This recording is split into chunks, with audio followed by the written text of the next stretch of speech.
Hey everybody, welcome to the Rhinestone podcast. My name is Banner Driscoll. I'm the founder of Rhinestone Productions, and oh my gosh, do we have an episode for you today. We have the incredible, talented, multifaceted guitar virtuoso himself, Greg Howe, on the podcast today. And my gosh, guys, this is such a dream come true for a guitar player like me. And the reason I wanted to have Greg on is for a multitude of reasons. For one, he's an independent solo artist now. He has been signed to multiple labels. Greg has also had an extensive career as a touring musician. I mean, just look at some of these clips I'm about to show you. So he's toured with Michael Jackson.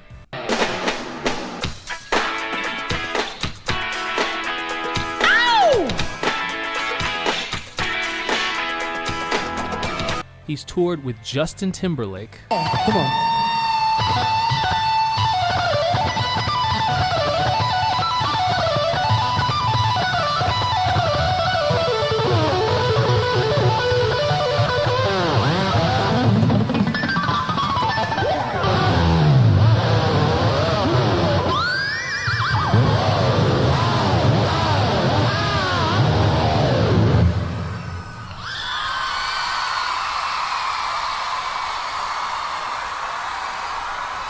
He's toured with Enrique Iglesias. I won't believe in your side. We're gonna dance through the night.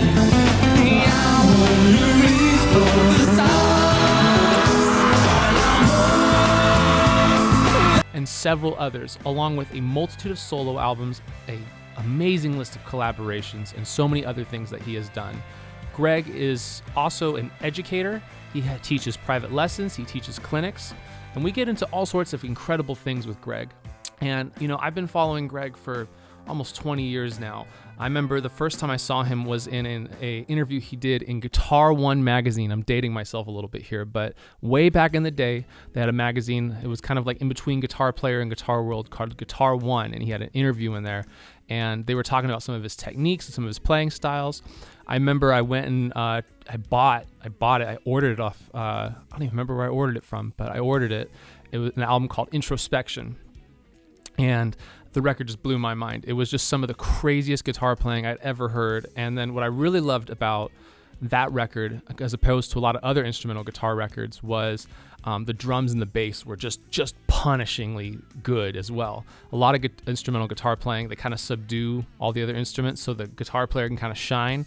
But Greg Howe doesn't do that. Everything in the group has a moment, and it's phenomenal. I mean, you guys, I'm telling you, like, this podcast, we're only 5 episodes in. This is episode number 5, and I think it's just amazing. I'm getting to talk to these heroes of mine, man. Like, we already had Gordon Raphael on. Now we're having Greg Howe on, and we've got some other great guests lined up, and it's just phenomenal to me how effective this podcast has been at just getting a hold of people that I thought were impossible. And not only that, but we're getting visibility to them. People are listening to the full episodes, which is phenomenal. And I just want to take a minute and say thank you so much to everybody who's listened, everybody who has commented, everybody who has gone out of their way to listen to the clips and check out the full episodes. I've gotten a bunch of messages and got a bunch of collaborations coming up and meeting all these new people, and it's just awesome. And I just want to take a minute and say thank you to everyone who's listened. If you haven't already, please subscribe on Spotify. Please subscribe and hit the notification bell on YouTube. That stuff means so much to us. That way you know first when our new episodes come out. I'm going to try to start being more consistent about episodes, but you know, it's obviously hard with only running a business, but also putting together a podcast, editing the podcast, so on and so forth. But anyway, you know, I just want to let you guys know kind of what's going on about Rhinestone lately. And Rhinestone, man, it's been phenomenal. You know, Rhinestone started in March of 2022. And if you're listening to this is July 2023. So we've been doing this almost 16 months now. And one of the problems we've had has been that people have not been releasing their music yet, which isn't a bad thing, you know. But we've worked on so many songs and people just haven't put their stuff out yet. There's a multitude of reasons for this. You know, sometimes they're waiting to finish the album. Sometimes they're waiting to finish, you know, a project, or maybe they feel they're not ready or they're not secure enough in themselves to release it. But I feel like August is the month where a ton of stuff is coming out, and I'm super excited for it. Luke Lemons is one of our artists we've done a lot of work for. several instruments, and his new album is coming out, I believe August 11th. I'm not 100% sure about that date, but it's going to be phenomenal. A great record. I even ended up playing on a song on that record, which is phenomenal. Also got some other stuff coming out. We just finished tracking 2 songs. One song's almost mixed and done, which is a collaboration I did with a local songwriter here in Atlanta called named Marco Restrepo. It's phenomenal. It's so epic, man. If you're a fan of like Duran Duran and like Maroon 5 and some other stuff like that, it's just gonna blow your mind. It's a really great track, and Marco was such a phenomenal collaborator because he said kind of yes to all the crazy ideas I had and was just like, let's do it, let's try it, let's do it. And he's been just a phenomenal collaborator, so I'm excited for that to come out. That should come out, I'm hoping September, maybe October, we'll see, depends on how we want to release it. And yeah, man, just a lot of really good stuff is happening right now. A lot of momentum. We're getting a lot of projects. So if you want to be a part of the Rhinestone experience, you want to take your music to the next level, you want to work with our session musicians, our engineers, our producers, you want consulting, the best way to do it, get on over to our Instagram, Rhinestone Productions, and DM us there, or you can send me an email at rhinestonemusic@gmail.com. That's RHYNE music@gmail.com. We got a pretty busy August right now, but I'm always looking for more clients, always looking to help more people out. It's just awesome to see how many people we're helping, and I can't wait to share more of this music with you. We're going to do an episode here pretty soon where we talk to people, our clients who've released their music, and it's going to be awesome. There's a lot of really good stuff in there for a lot of you people who've had questions about what exactly Rhinestone does or what they do. So without further ado, I want to get you guys into this episode with Greg Howe. It is phenomenal. Greg is touring the United States right now as we speak. I just talked to his manager yesterday, and I think they're starting in Portland tonight. I'm not 100% sure, but I know they will be in Atlanta here soon. I believe August 30th in aisle 5 at Little Five Point, because I know a lot of guys in Atlanta.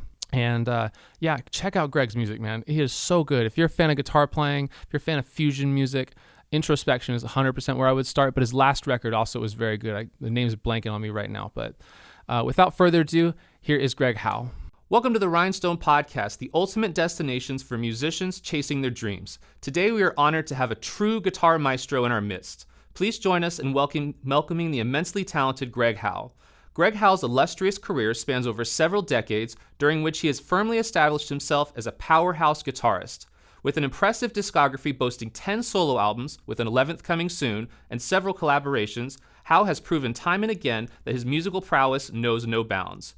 Throughout his journey, Howe's remarkable guitar skills have taken him to stages around the world, sharing the spotlight with iconic artists such as Michael Jackson, Justin Timberlake, and Enrique Iglesias. His ability to seamlessly blend genres, effortlessly traversing rock, jazz, fusion, and blues, has captivated audiences and inspired countless musicians. For my Atlanta listeners, Greg Howe will be at Aisle 5 in Little Five Point on August 30th. I hope to see you guys there. Greg, welcome to the Rhinestone Podcast. How are you doing? Doing great. Thanks for having me. Absolutely. So, Greg, there are so many different places to go with a musician like you who has done so much in so many different distinct fields in the music industry.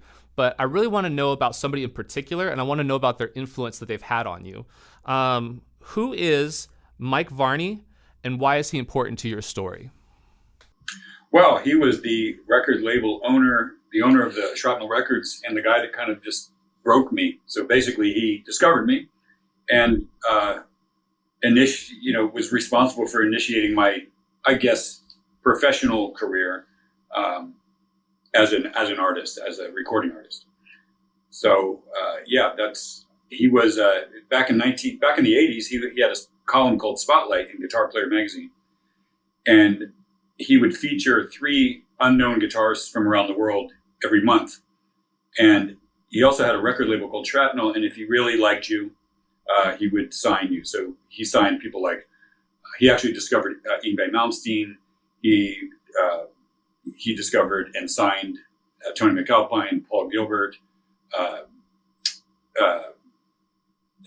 Jason Becker, Marty Friedman, and so anyway, so he was responsible for these revolutionary, groundbreaking guitarists, particularly for that time.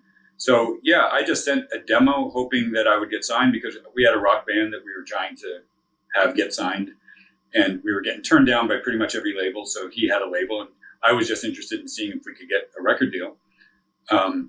But he, for some reason, liked my playing. I didn't even think he would hear my tape, let alone pick me for Spotlight. And I certainly didn't think that he would ask me to record an album with him. But he did, and that was really the beginning of my career as an artist, I guess, a recording artist. So what was the kind of thing that Shrapnel Records was doing that was different than everybody else? There were other people doing instrumental guitar records at the time, but obviously, like you said, Yngwie Malmsteen, Paul Gilbert, Tony McAlpine, some of the big players in the shred community, even still today.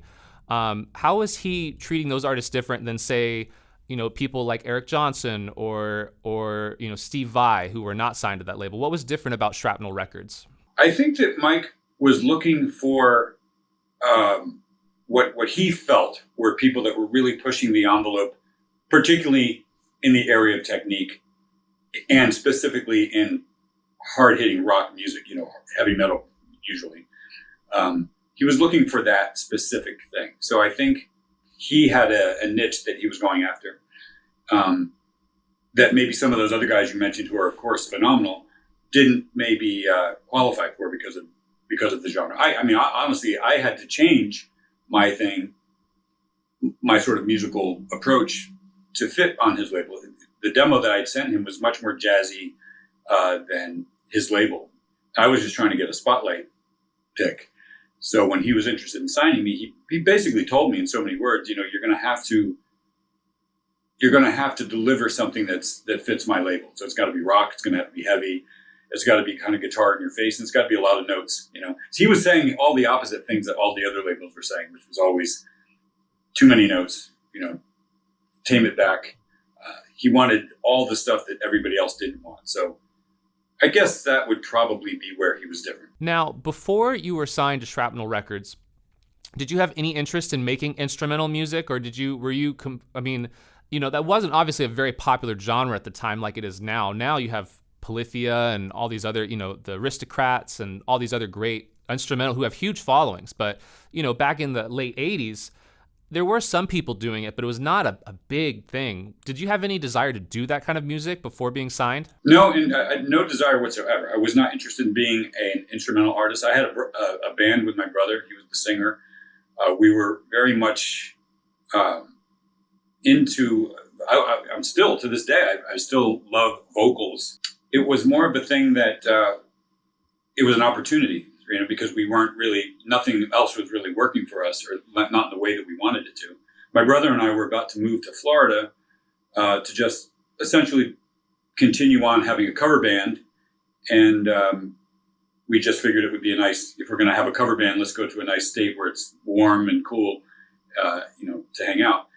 I really did not expect to get signed. And so when I did get signed, I really didn't expect him to, I didn't know anything about writing instrumental music. It was a brand new thing to me. So I really had to almost have an overnight course in that. He sent me all these albums that he was putting out, guys like Jason and Marty and Paul and all of them. And I had to get in that mindset, which is, I had never written songs that way, where essentially my guitar playing was the lead vocal, and that was a really unique. I was so used to just coming up with riffs and chord changes, handing it to my brother, and he would come up with the lyrics and come up with the melodies even. And that was how we did it. So this was a brand new thing to me. And so the answer is no, I really never expected or even thought about making an instrumental album prior to that. Now, when you were making these first couple of records, where was it, how were you creating song forms? Did you just have like this will be the verse, this will be the chorus? And the reason I ask is I have found I'm a rock songwriter. I work with vocals all the time. I'm almost primarily work with vocalists. I've also done film scoring. So I've also done work in the instrumental realm. However, I find instrumental guitar music to be the thing that just stumps me. I have no idea what to do with writing and that kind of stuff. And so my question is like, how are you considering like form? How are you considering melody? Because it's not as the same with like a lot of instrumental music. It's just a soaring lyrical melody, but a lot of times with guitar, you can play some. I mean, especially your stuff. I mean, I think about things like you've done, like Jumpstart, where it's just such outside playing, just runs the song off, and it really appeals to me because I love jazz and rock as much as the next guitar player. But I always wondered how did you develop some of your compositional skills and compositional techniques, and what are the things you're looking for when you're building a song? Good question. I mean, so like I said, it was a crash course, because once he told me that he wanted to sign me and that now I had to come up with songs, I had to really immediately put my head in it and get in that frame of mind. But if I'm to be honest with you, the mindset is not that much different, for me at least, with instrumental music, where I want it to be interesting. So I usually have a sort of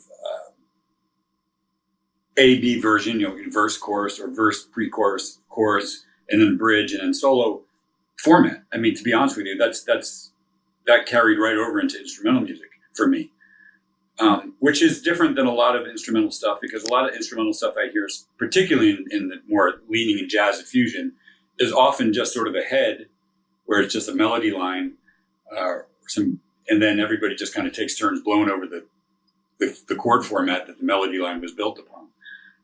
But I like stuff to be interesting. So the music for me is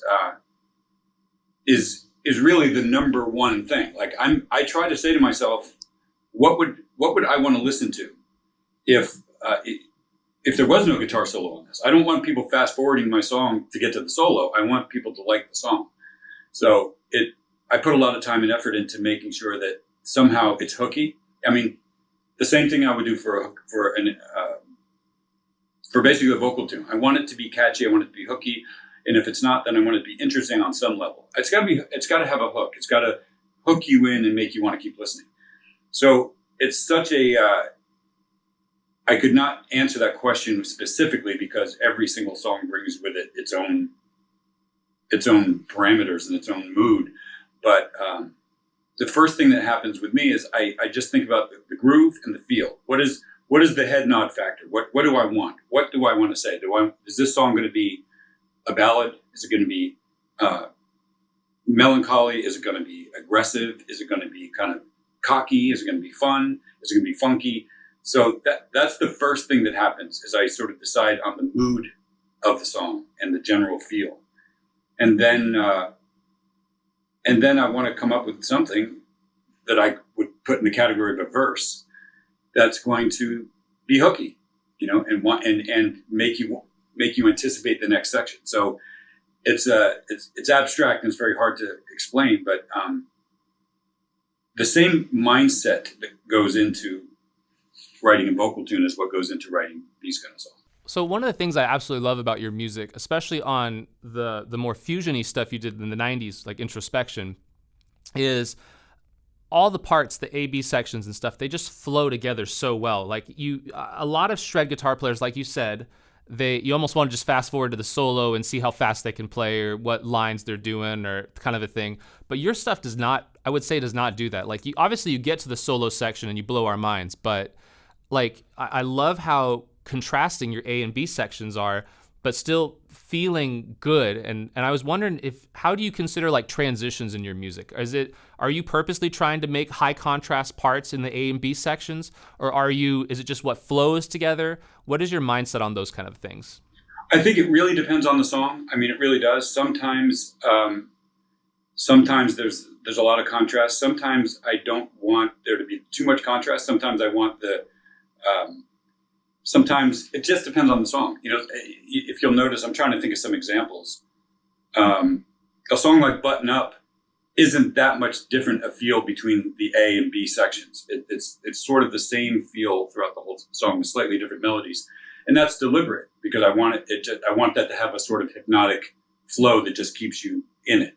Other songs, I do want them to whip you around a little bit. I want them to jar you. I want the ride to stop and speed up and go up the hill and then go down. So I'm looking for that amusement park ride on other kinds of songs. I want to take you on a journey, a different kind of journey. So it really depends. But I'm happy that sections feel like they meant something to me, because they really do. I spend way more, guitar playing is like the sprinkles. The solos are just sort of added accessories. It's icing. They are not at all what I'm looking at. They're the very last thing that happens. The song is everything to me.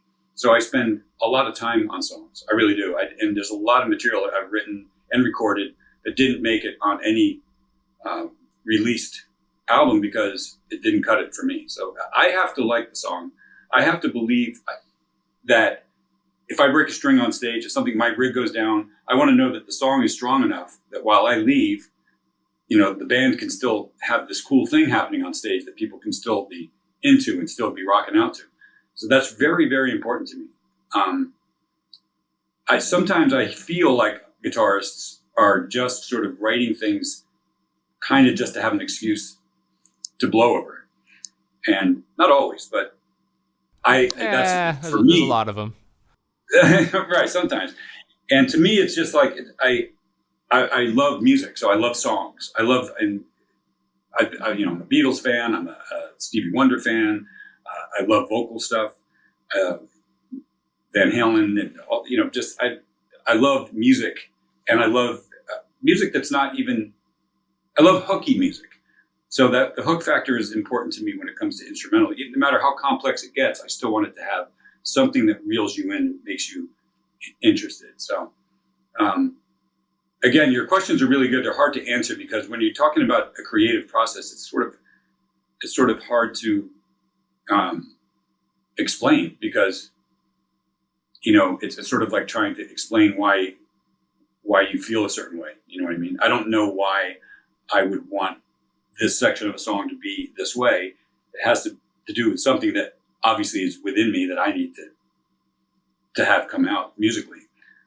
But I guess the process, when it comes to the process is more just constantly asking myself, would I listen to this? That's really what I'm doing all the time. Would I want to hear this if this weren't me? I think that's a brilliant way to put it. I think of when I talk with a lot of the artists that we work with, a lot of them tell me like, oh, I feel stuck. I have writer's block. And a lot of times what I tell them is just keep digging. Just keep digging. And if the more you keep digging, the more you will find things that interest you. And as soon as you find something that interests you, stop what you're doing and run with that and see where it takes you.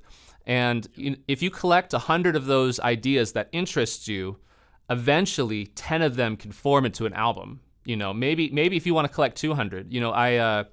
I recently listened to an interview with Rick Rubin, obviously legendary music producer, and he says that he tells artists before he works with them, like, you're going to need to write 100 to 150 songs for this album, and we're going to pick the best ones.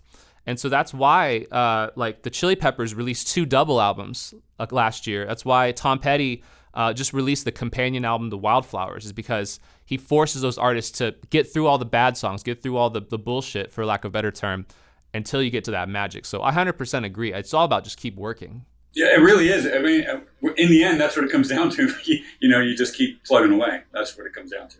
Absolutely. All right, so I have a couple more questions about instrumental guitar music, and then we'll move on. So the first one, how do you think about album sequencing on your albums? One of the things I also love about your albums is they never feel stale. I don't feel like there's too many lull points. I also do not feel like you have I think you have peaks and valleys in your music, but I almost feel like they're more in the middle of the songs than they are like in the I don't feel like you write 3 rock songs, then a ballad, and then we're going for the epic, like a classic 80s rock record. How do you think about album sequencing? You have 10 albums out, so obviously you've had to have thought about this a lot. And when you are writing these songs, are you thinking ever in terms of singles or deep album cuts or songs to release first? Do you ever consider that when you're writing or putting the albums together? I really don't, to be honest with you. I don't, because I don't want to be restricted by some kind of boundaries that I set for myself. I really just want to make music that feels good. I get lucky with the fact that there's diversity in terms of stylistically, but it's not really something I'm doing consciously. Maybe unconsciously it's happening. I'm sure that if I wrote a song that's got a certain feel and a certain tempo, and then another song comes to mind that's got the same feel and tempo, I think there's going to be an automatic stop there somewhere that says, we just did this. You got to go another direction.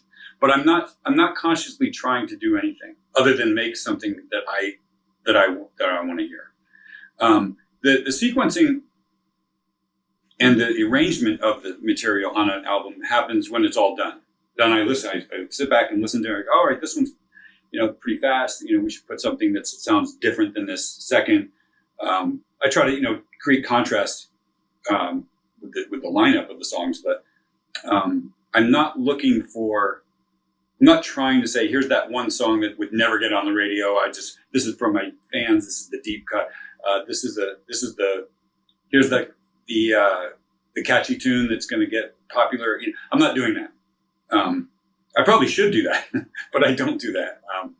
I just try to write really what honestly feels like it's coming from a sincere place. And that's it. One of the things I love about your records as well is a lot of instrumental guitar players downplay the other instruments in order to make themselves look better. So they'll simplify the bass, simplify the drums. You go in the exact opposite direction. The drums hit hard, the bass is grooving, it's all over the place. And I wanted to know, how do you pick musicians to play on your records? Man, good question. Yeah, well, that's a really good question. They have to be musicians that I like, that play the way that I like. First of all, I wanted to be a drummer. When I was young, I wanted to be a drummer. And strangely, when I was in high school, I could play the guitar. And when I would go to parties with my friends and stuff, everybody's like a great air guitarist, right? When it comes to listening to, Permanent Waves album or some, rock album, and everyone knows the guitar parts. And I was always the guy doing the drums, air drumming, and literally doing it. Like I knew when the kick drum, when the hi-hat's opening up, when what the fill was. And so I loved drums, and I really studied drums. I've studied drummers. I've studied what makes songs feel like, when I was young, I would listen to a song and go, why does this feel so good? Why does this hit so hard? What's going on here? And I really analyze it. I rip it apart, took it apart, get under the hood and try to understand what's going on. And there are a lot of subtle things that great drummers do that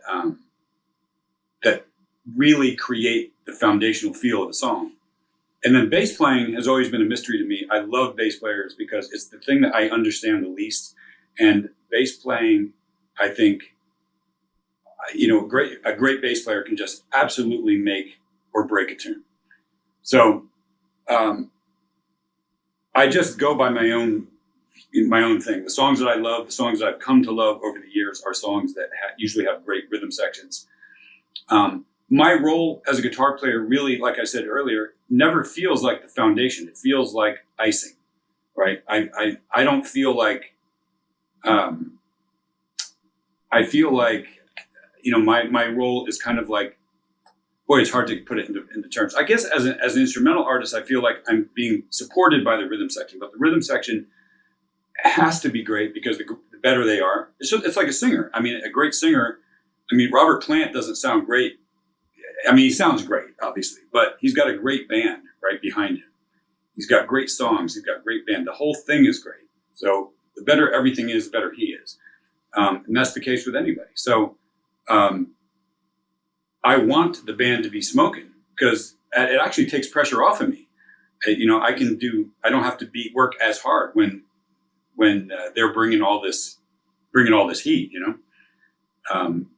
When I'm on stage and I've got a rhythm section that's killing it, I notice that a lot of times I don't have to do much. I can just, plunk around and goof around, and it's still rocking. So what do I look for? If I'm doing a heavy rock album or a rock oriented album, then I'm looking for a drummer that I consider to be a great rock drummer, and a bass player that's a great rock bass player. But if it's a fusion album, then I'm looking, like Dennis Chambers, the Extraction album is a perfect example of a very specific players that I thought would be ideal for what I wanted to do on that album. I wanted it to be a fusion, sort of funk fusion album. And who better than those guys? I mean, what drummer is better at that than Dennis? I mean, he sort of invented the whole gospel chops thing. He's sort of like the godfather of that whole style. And then Victor, of course, is just a monster on every level. He's, but he sort of, the core of his thing is kind of funk. And so I thought it was perfect. I thought they were perfect, right? They're deep musicians, they're experienced, their harmony knowledge, especially, their harmony knowledge and their just sense of, ensemble and arrangement goes so deep. I mean, I couldn't think of a better rhythm section than that. So I don't know. I don't think I'm thinking any differently than somebody else would. I'm looking for guys that specialize in certain things or that excel in certain areas. And then I'd like, I look for guys that if I'm doing that kind of thing, I want those guys, So when you get these musicians, obviously your music has a lot of odd time signatures and lots of different sections, and you also have a lot of variety in your sections. You might do one pass one way, and the second pass you might have different hits. Are you sending these guys charts? Are you sending these guys demos? How does it work with, like, how are you? I'm assuming you're not cutting much of this stuff live as a band. Maybe you did in the 80s and 90s, but I imagine now with Pro Tools and whatever behind you, I can see you are probably sending these guys. How are you doing this? Are you sending demos to these guys? Sometimes it's been all different ways, and we've done it many, many different ways. The last album I did, which was Wheelhouse, that was we did a lot of that stuff in the studio. A lot of my rhythm, the bass player and drummer played together on every single track, and so they were not separate recordings. And I didn't think that was going to happen because I was focusing on the drummer's performance, and the bass player was kind of playing with him. And I just figured, well, yeah, it's a scratch track. I'm sure it's okay, but we'll go back and do the real bass at some other time. But we didn't have to. His bass stuff sounded amazing. And a lot of my rhythm guitar parts were done with them. So that was kind of a pretty live record. But yeah, generally speaking, if I'm doing something where we're all in different locations, which of course is often the case, then I will actually put the song together. I sequence drums. I've gotten really good at sequencing drums over the years. I love drums. So I kind of understand drums, and I can put a whole song together and then send it to the guys, and they can. And then, of course, I want their flavor on it, But I don't really write out charts. I don't really do that. I never really learned how to do that. So it's easier for me to just record the song. And the other way thing that happens is that guys will come to my studio. So when I had my own, right now I'm temporarily living in North Carolina. And so I'll probably end up, so I'm living, that's a long story. Anyway, I have to get back to having my own studio again. When I do, I will probably have guys come in, and that's always the best because you can sit there, you can actually talk about things. I can play something and go, here's the line, give me a groove that's like this. I'm looking for a kick drum pattern that's kind of that kind of thing. What can you do with the bass? We can talk about it and work it out. Those are the best records. And that's actually what happened with Extraction. I actually hired two guys to come to my house, and we worked on recordings for about a week and a half, and all of them became the demos that I ended up sending to Victor and Dennis. But they were live recordings, and they were really, it was really cool to put the songs together that way because they felt more connected, There are certain things that musicians do, especially bass players, that are different than I would do it. I don't know how they think. So when I have an idea, I go, okay, put a bass line to this. Usually a good bass player will play something that's similar to what I'm thinking, but it will have some other, thing about it that I wouldn't have thought to do. And it's always better. So anyway, yeah, it's been done all different ways. Creating demos, sometimes just giving instructions that are sort of vague and just saying it's this tempo, it's this feel, it's this chord changes. How would you do it? Sometimes it's very specific. If it's a difficult song or if it's a complicated song, then I have to be more. If I know for sure that we're going to have a line that goes, I can't. I have to be specific, right? So usually I'll put that together, that they'll hear that, and if it's a complicated part, I might put it against the click track so that they understand where the pulse is or where one is against it. But to answer your question, there isn't a one-way version of doing it. It's been a bunch of different ways over the years. That seems to be the theme of this interview. Is there's a bunch of different ways to do it. We're going to try them all. Damn it. Pretty much, yeah. Pretty much. No, I respect that. I think that's how musicians should do it. It's just you keep doing it, and and also I think if you were to do the same thing 100 different times, you get bored. That eliminates the excitement of making music, in my opinion. Especially for me. So, and I'll just I know you didn't ask this question, but I'm just gonna. It's important, I think, for me to express this or explain this, which is that I am not motivated or inspired by things that. What inspires me the most is some semblance of uncharted territory. I like to explore places that I haven't thoroughly been.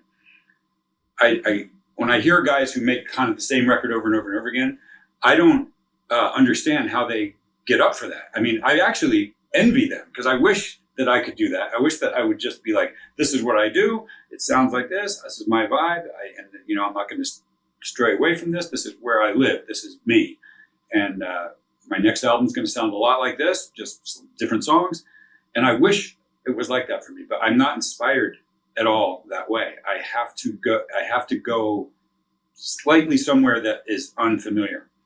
That's what keeps me excited. So, and that's not just with the style of the songs or the genre or the feel, but also sometimes with the recording process. You know what I mean? Like I like to just do things different because it just keeps it interesting and exciting for me. Yeah, I couldn't agree more. I think that's why you're a guitar player's guitarist. I mean, it's just, not to flatter you too much here, but I mean, you are. Well, I'm sorry, but it's true. Like I'm a professional guitar player.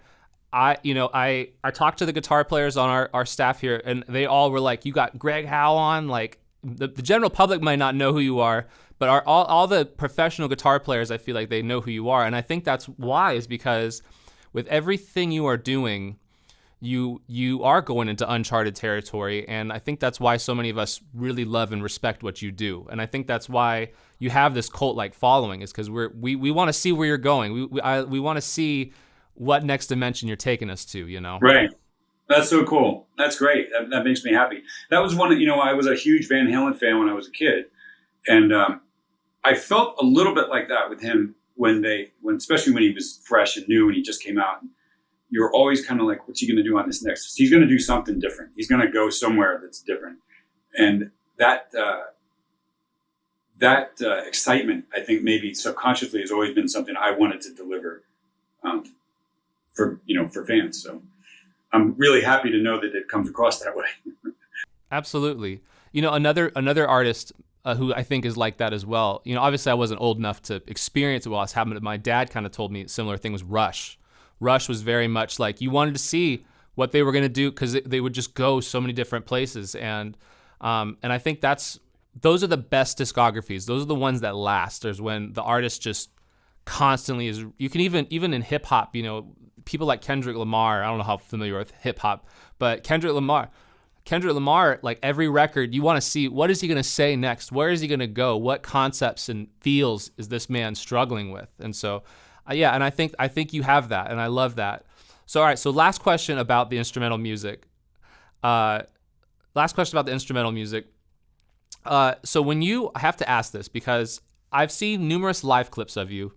And in my opinion, you might disagree with this, but your technique is so incredible live, and I feel like I'd never see you miss a note. You're just on top of it. Oh my God. But that's so great. I'm sorry. No, I have to. I'm sorry. But I obviously I'm a guitar player. I notice these things. And I'm just like, I'm trying to, man, I'm swear to God, I'm watching you and I'm like, this guy is not missing a beat. Everything is solid. And I want to know, when you are tracking guitars for your albums, are you cutting, are you tracking part by part? Are you tracking the whole thing? Are you cutting and pasting best takes of stuff? How are you thinking about cutting your lead guitar lines? Well, I'm going to give you the long answer to this because this is interesting, I think. So when I got signed to Mike Varney's label in 1988, he gave me the impression all the demos that I had submitted to him, he really loved. He used to play the stuff on three-way calls to his friends. I'd be on the call and he'd be like, "This is Greg Howe." And he'd fast forward to the solo and listen to this. And I'd be like, "Okay, this is great. He really likes me. This is awesome." So I figured, I was so nervous about flying out to California and recording, knowing that he had done, worked with Paul Gilbert and all these crazy players. I just figured, I'm going to rehearse. I'm going to learn. I'm going to memorize all my solos so that when I get there, I'll just play them. And that, it'll just be that simple. So I get out to California and he records his albums probably the way most people do. We do the basic tracks first, the drums, bass, and then the rhythm guitar. And then we do the melodies. Will be another, we'll have melody day. And then the last day is always the solos. And so it comes solo day. And it was interesting back then. This is he had the 2-inch tape machine, the Studer. And it's me and Mike Varney, literally Mike Varney sitting right in front of me, his knees facing me. He's a foot away from me, hitting the record button.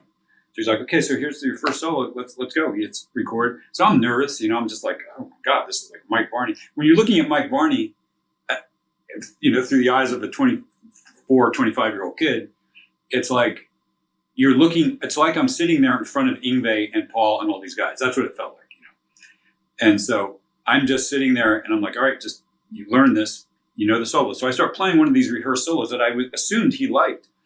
And I get about 4 bars into it and he hits the stop button. And I said, What? He goes, I don't like what you're playing." I said, "What do you mean you don't like what I'm playing? This is the solo that was on the demo." He's like, "Yeah, I've never liked it. I didn't really like that solo. I didn't really like it that much." I'm like, "What? What am I supposed to do?" I'm like, I was freaking out because I'm like, "What am I supposed to do?" He said, "Yeah, just try something else. Just try something. Just go for it." And I was just freaking out. So it was one of these situations where I was forced to have to just reach for it. I had to go for it. Just had to go, just dive in. And it was actually really interesting because what would happen is I'd just go in there and start playing and then go for as long as until I, crash and burn, which was inevitable, probably around, bar 8. And then if we liked what I did, we'd keep it. If it wasn't cool, then we'd redo it. But basically, that's kind of how I learned to do it. And what I liked about that method is that you're capturing these moments, these clips of real spontaneity. So the fire is there, right? The fire is in the spontaneity.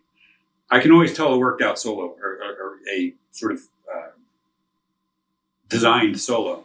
And some of them are great. I'm not saying, I've done some myself, but they don't have the same fire that true spontaneity brings. Because half of what spontaneous solos are doing is you're always saving your assets. It's like you're in a sports car on some windy road that you've never been on. You've got it floored, and half the time you're just trying to prevent yourself from flying off the road. And that's the fire that you feel. So that's kind of how we did it. And sometimes I would get, sometimes I'd get most of the solo, but sometimes it would, be small parts. And what do you think of that? Yeah, let's listen to it from here to here. I like it. It's pretty cool. Let's come in right there. We'll punch you in on that last bend that you did or right after that bend. And that's kind of how I learned. So I learned that from Mike. And it's really been that way ever since. So when I'm recording, I just go in. I don't have anything really in mind.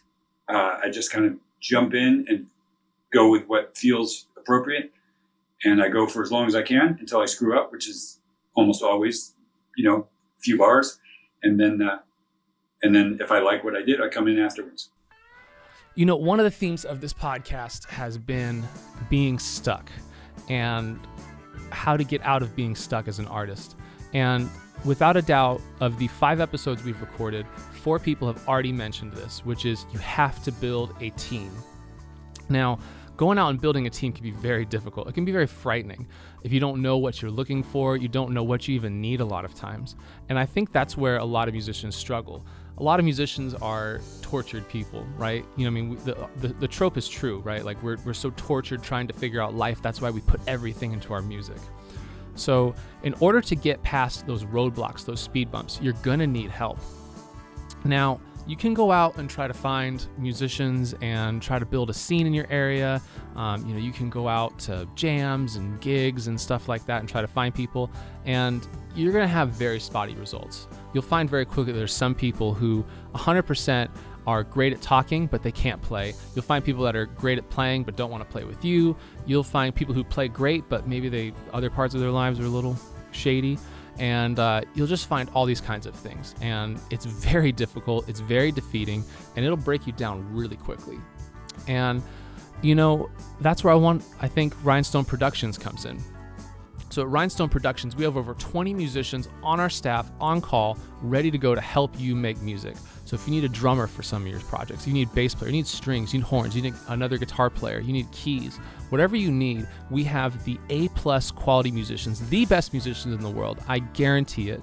And our musicians record incredible performances on the top gear to make sure that your music shines the way it's supposed to.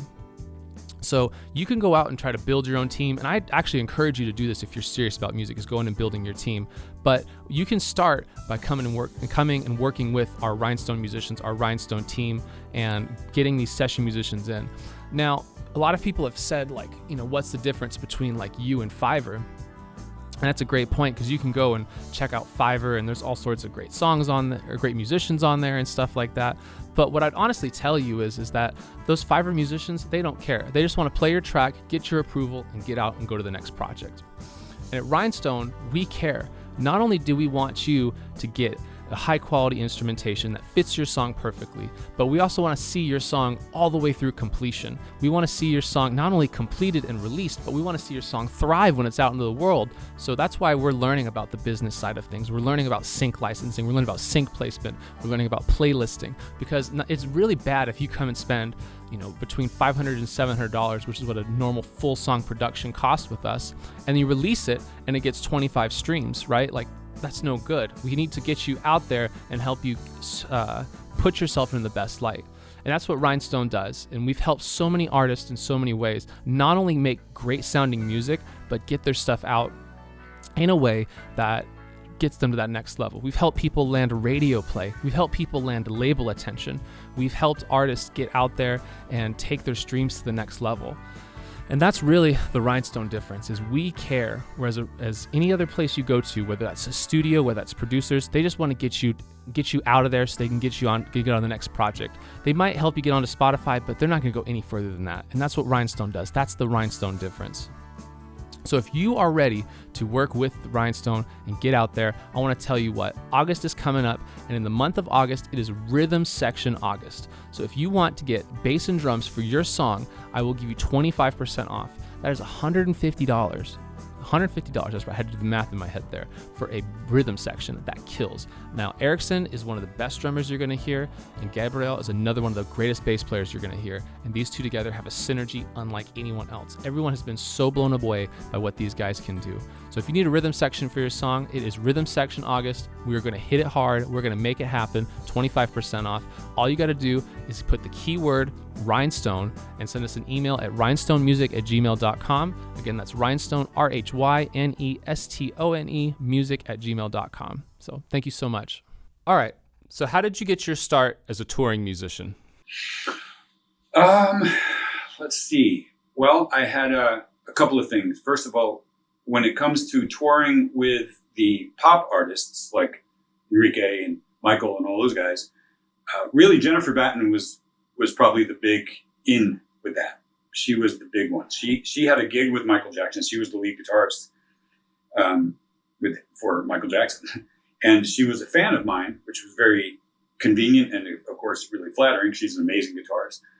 And I think we met at a NAMM show back in the early 90s. And she sort of indicated to me that she was thinking about leaving. And that if she did, she would recommend me, and that she thought I'd be ideal for that band if I wanted the gig. And I said, of course, I'd love to have that gig. So there's a long story that goes with that. But I mean, the simple answer to your question is that's kind of, she was probably the responsible for the start of it for me. Well, let's hear the long story. I mean, this is a podcast. Let's go for it. I want to hear it. Well, okay. So I don't know. I mean, so Jennifer, if you're listening to this right now, I could be off, but the sense that I get, because it is a bit of a story, she said to me that she's stepping off and she's going to recommend me. So I got my 8x10, got my press kit together. They needed the Beat It solo. They needed to know I could play the Beat It solo. So I recorded myself playing the Beat It solo. I sent it to them. Everything looked good. And then she did leave, but then she let me know that, unfortunately, Michael was looking for another female. So he didn't hire me. But she said, be on standby because we may not find him. He may not find him. Then he ended up hiring a female. I don't remember who it was. And then hiring Jennifer to coach the female on tour.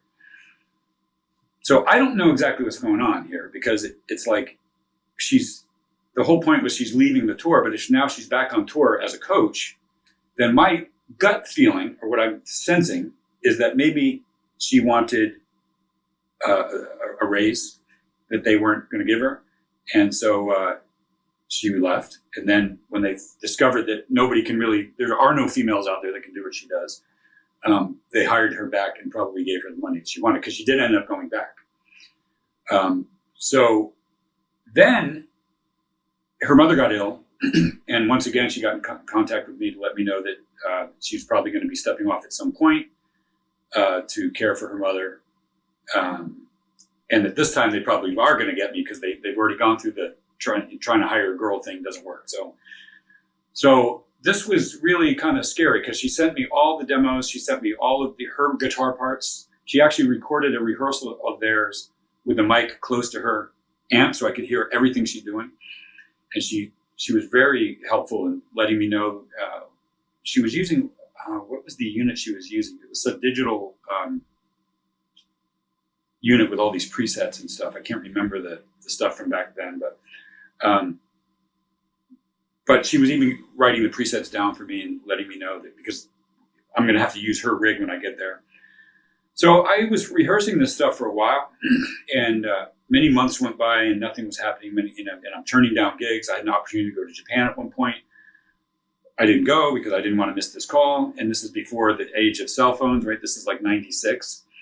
And finally I said, I got to get back to my life. I can't base my life on this phone call that might happen. I got to just get back to work. So I kind of just stopped listening to stuff. I stopped rehearsing it and I just kind of forgot about it. And a few months went by. I hadn't really listened to anything. And then it's a Monday night. I was giving a guitar lesson in Pennsylvania. And around 8:00, I get this frantic phone call from the music director for Michael Jackson, who says, so listen, Greg, we're going to need you on a plane tomorrow morning at 6 from Newark Airport. And so I just want to let you know that you got to be ready. You got to be ready to go. So I'm freaking out, right? Because I'm like, I haven't listened to this stuff. I'm like, what? So his name was Brad Buxer. I said, Brad, when's the next gig? So basically what he was saying is, it's Monday night. We need you to be here by Tuesday for a gig in Amsterdam on Wednesday. So that Wednesday is the show. And I'm like, well, I said, when's the next show after Wednesday? He said, the next show after Wednesday is the Friday show. I said, Brad, I promise I can be totally ready for the Friday show. He's like, no, I need you for this show. If you can't do it, then we're going to have to get somebody else. So I just went for it. And but when you think about this was kind of crazy, right? Because it's 2 hours to Newark Airport. You have to be there 2 hours in advance. It's already 8:00. So for me to be there by 4:00, my flight's scheduled for 6. I got to be there by 4, which means I have to leave by 2. So I have like 6 hours to completely prepare for a Michael Jackson tour. And I have to go shopping. It was nuts. And back then we had the Walkmans, I'm putting the Walkman on, I'm trying to listen to these songs, rewinding stuff, trying to wash my underwear, running out the store to get some stuff. It was insane. Anyway, somehow we made it. I get there and we had a rehearsal on Wednesday morning. And it was the day of the show. And I was kind of nervous, but we got through like first 3 or 4 songs, 4 or 5 songs maybe. And I was starting to feel, all right, I think I can do this. I think we can do this. And the production manager comes up to me and says, yeah, it sounds pretty good. He said, so let's talk about the choreography. And I was like, what? So it was nuts.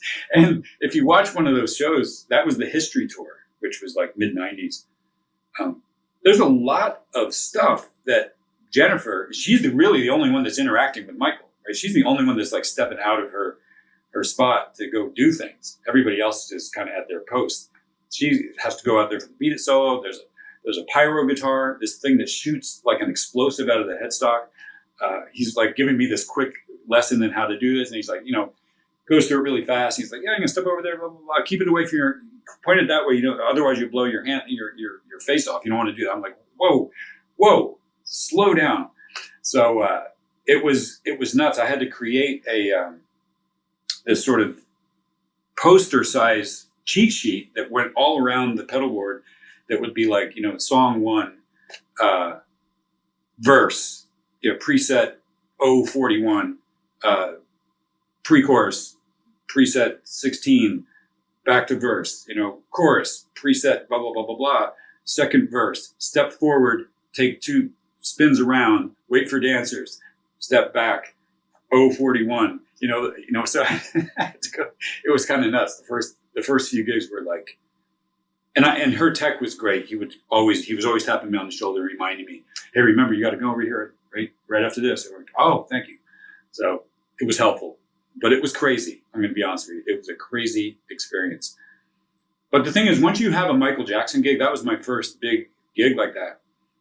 You're kind of in, right? Because the industry is very much like most industries where, you have credibility based on who you've rubbed elbows with and what you've done. So once, and it's actually, you find that it becomes important or valuable for other music directors to say, we have Michael Jackson's guitarist. We've got Michael the guitarist, right? So it becomes easier to get gigs because you've got that thing attached to you. But anyway, that was my way in. Okay, so many questions because that is an amazing story. God, I couldn't believe how amazing that was. All right, so I got to ask about this pyro guitar. Okay, like, does it have a trigger? Like, because I've seen the footage. I don't think I've seen it with you, but I've seen it with Jennifer, where, she has the guitar and it's like, the flames are coming out the headstock. That's what you're talking about, right? So how did it work? Did the text have like a trigger? Did you have a trigger? I mean, is it the tone knob? I mean, what is it? Like, what's? Yeah, it was 3 separate switches. I remember that. It was 3 separate switches. And I remember and that's why it was so weird when he was giving me the instructions, because he was going through it so fast. Like, hey, you're going to step over here. And there's choreography involved. So you have to wait for like the dancers to come through. You got to go over to stage right. And then you wait for this. Then you go over to the corner of stage right. And then you hit the second switch. And then that ignites something. And you got to be careful at that point because some filament is heating up or whatever the heck's happening. And then you got to wait for Michael to come to the ramp, and then you follow him, and then you go out there and hit the third switch, and then keep it away from you. So I don't remember specifically. It was many years ago, but I remember it was like 3 switches, 3 things I had to do. Nobody's helping me. I have to do it correctly. So after one rehearsal. That's so crazy. So one of the things, if anybody's seen Is This It, they know how incredibly articulate Michael Jackson's ears are when it comes to his band, his rehearsal, the dancers, everything like that. Did you ever have any issues where Michael confronted you about maybe like a wrong note you played or a misstep in choreography? If not you, did you see him go after anybody else? And if so, how did he handle it? And how did you or the other person handle it? He did. I did have an issue, to be honest with you, and I couldn't believe it. And I actually haven't seen that movie, which is I apologize. I really need to go see it. I feel really ridiculous right now, but I've heard of that, and I experienced that firsthand. So there was a song that a lot of the songs that Michael Jackson songs and Jackson 5 songs really are about rhythm guitar playing. There's not a whole lot of soloing. Some of the later stuff there's soloing, but that's kind of the easy part. The tougher stuff is that syncopated funk, clunky, clean, compressed rhythm thing. And his pocket is so insane. So there was a part that I was playing. I think it might have been on the song "Want to Be Starting Something." I don't remember for sure, but I had a pretty easy part, but it was just a funk rhythm part. So after, and this is like gig number 4, right? So I'm walking. We get done with the gig. We get done with the show backstage, and I start walking towards the bus, and Michael literally walks up to me. He comes up. I see him behind me. I'm like, that's Michael. That is. He's not coming up to me, is he? He's coming up to me. Oh, he's coming up to me. So he walks right up to me, and he stops and he says, or he kind of walks beside me. He says, "Hey, you're doing a really nice job. Everything sounds pretty good, but on such and such song, if you could, you're a little on top of the groove a little bit. You can pull that back a little bit." And whatever song it was, you have to see what he's doing in the show during that part. He's like way over there, like on some, I don't know, he's like flying through the air or something. Like you wouldn't even think he's paying attention to anything, but he's listening to everything. And if you watch him, you can see that he's guided by the feel of the music. He needs the music. He's the way he is based on how good the music is. So it means everything to him. So he's gonna feel it and notice immediately when something's not perfect. And so that blew my mind. It blew my mind that he recognized this small little guitar part. But yeah, that happened to me. And did you go and practice that part a million times until you had it down in the backbeat, or was it just like, okay, next time this comes up, I'm gonna nail this part? I paid more attention. Yeah, I just paid more attention and didn't take it. You learn that you can't just take these little parts. They all mean something, right? We tend to think like, oh, all I'm doing is it's cool.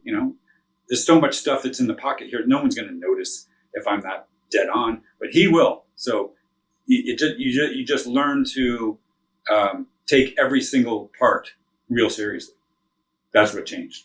You weren't with Michael Jackson too long, from what I read. It was only a few months you were on his tour. Is that correct? Not even. It was about 5 weeks. Yeah. So obviously, you probably had the biggest gig in the world at that point for a lead guitar player and playing with Michael Jackson.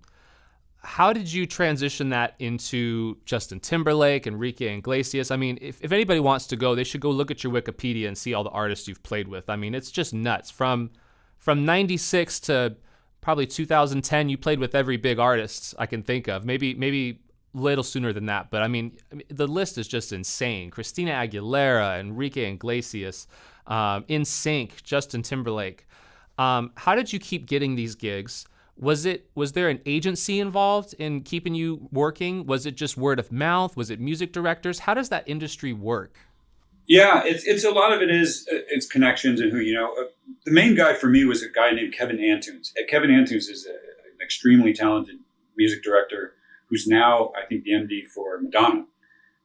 But he was the MD for, he was working kind of exclusively with the management company, Johnny Wright Management. So Johnny Wright was the guy that discovered Backstreet Boys and, I think Britney and NSYNC and all those big, pop artists from the late 90s, early 2000s. And so Kevin was working with him. There was a guitar player named Skip Dorsey, who's another great guitar player, who was playing with Britney Spears around 99.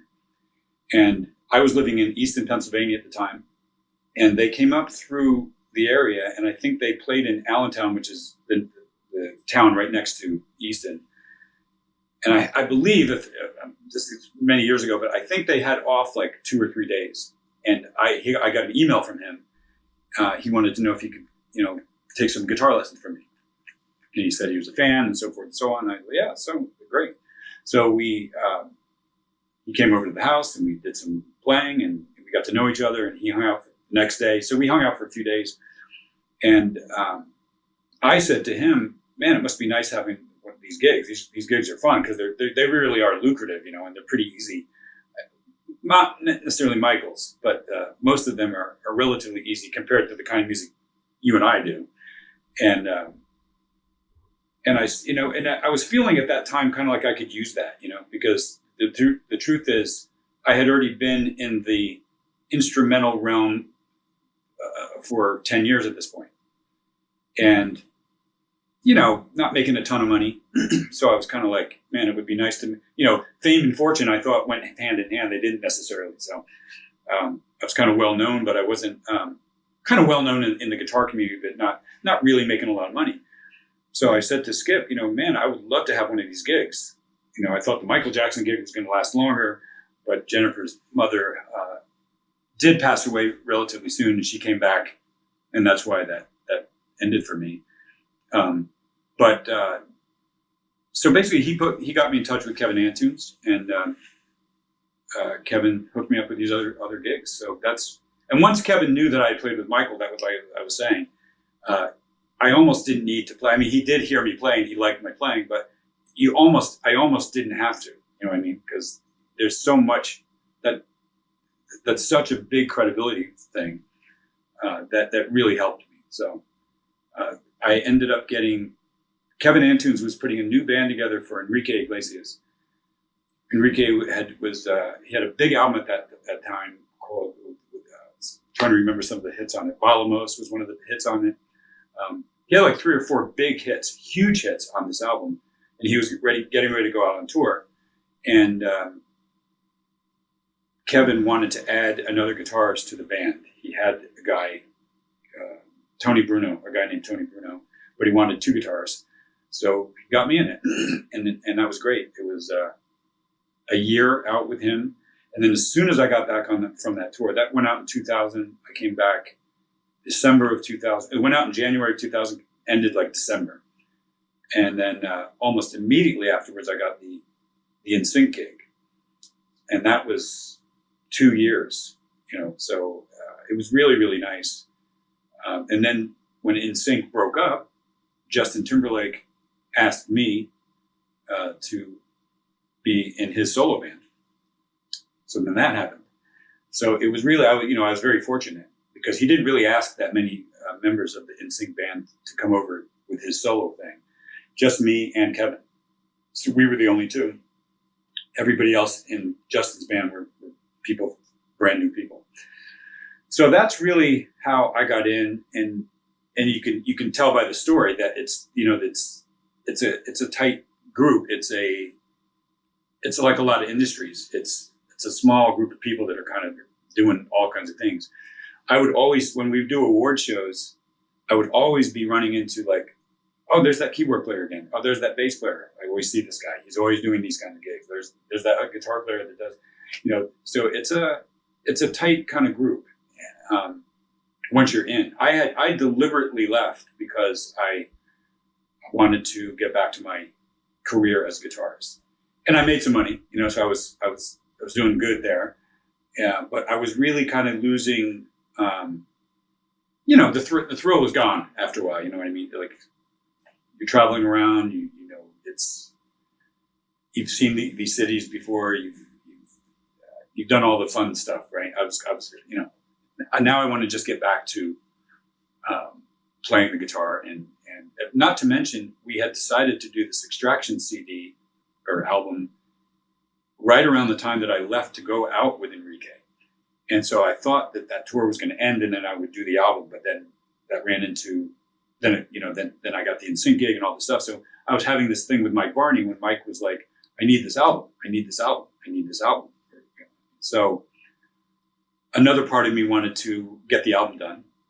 And So basically, I left the Justin Timberlake tour at a time when they were really offering me a nice situation, a really nice situation. It was, my girlfriend at the time thought I was nuts. I probably was, but you know, there are bigger things for me than money. You know, I know it sounds corny, but I really had to, for my soul, I had to get back to what I was doing. And it was fun. I mean, it was fun for a while. It was, but it's, you know, it's a gig. It's like a day job, you know, and it's not, I didn't spend all these hours practicing and learning all this stuff about music so that I could play essentially bar chords, you know, for a 22-year-old pop artist. So I wanted to get back to what I was doing.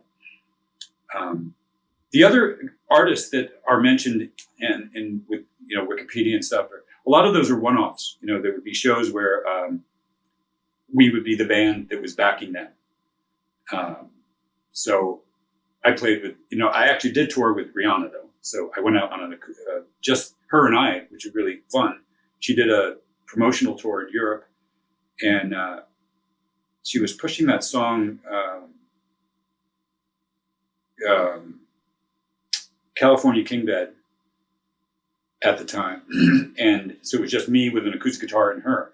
So that was kind of fun because, you know, we're flying around in her private jet, just going, and it wasn't a band. It was just me and her staff. And that was fun.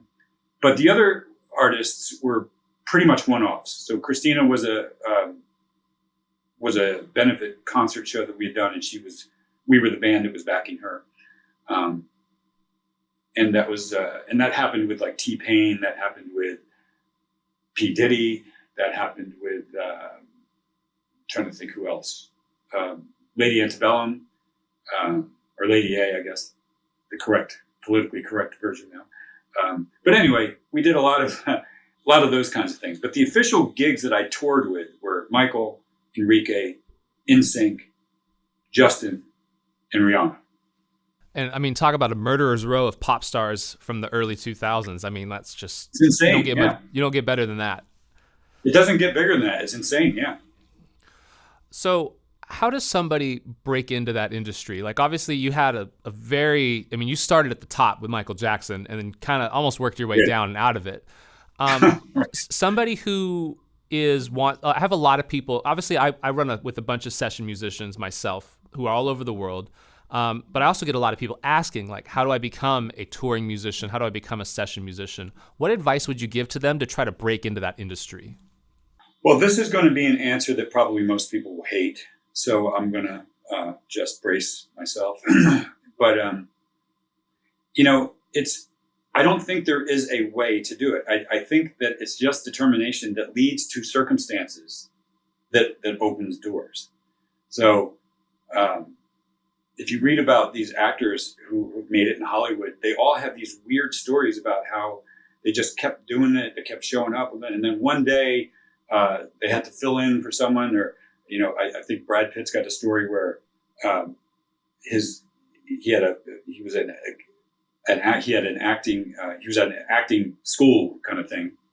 And one of his classmates wanted him to help her because she had an audition, and assist her in the audition. And then, of course, so he said yes, but then when she did the audition, they weren't interested in her, they were interested in him, right? So these opportunities come about when you just keep being around, just keep doing things. In my case, I got lucky because I had a deal with Shrapnel Records. So everything led to everything, right?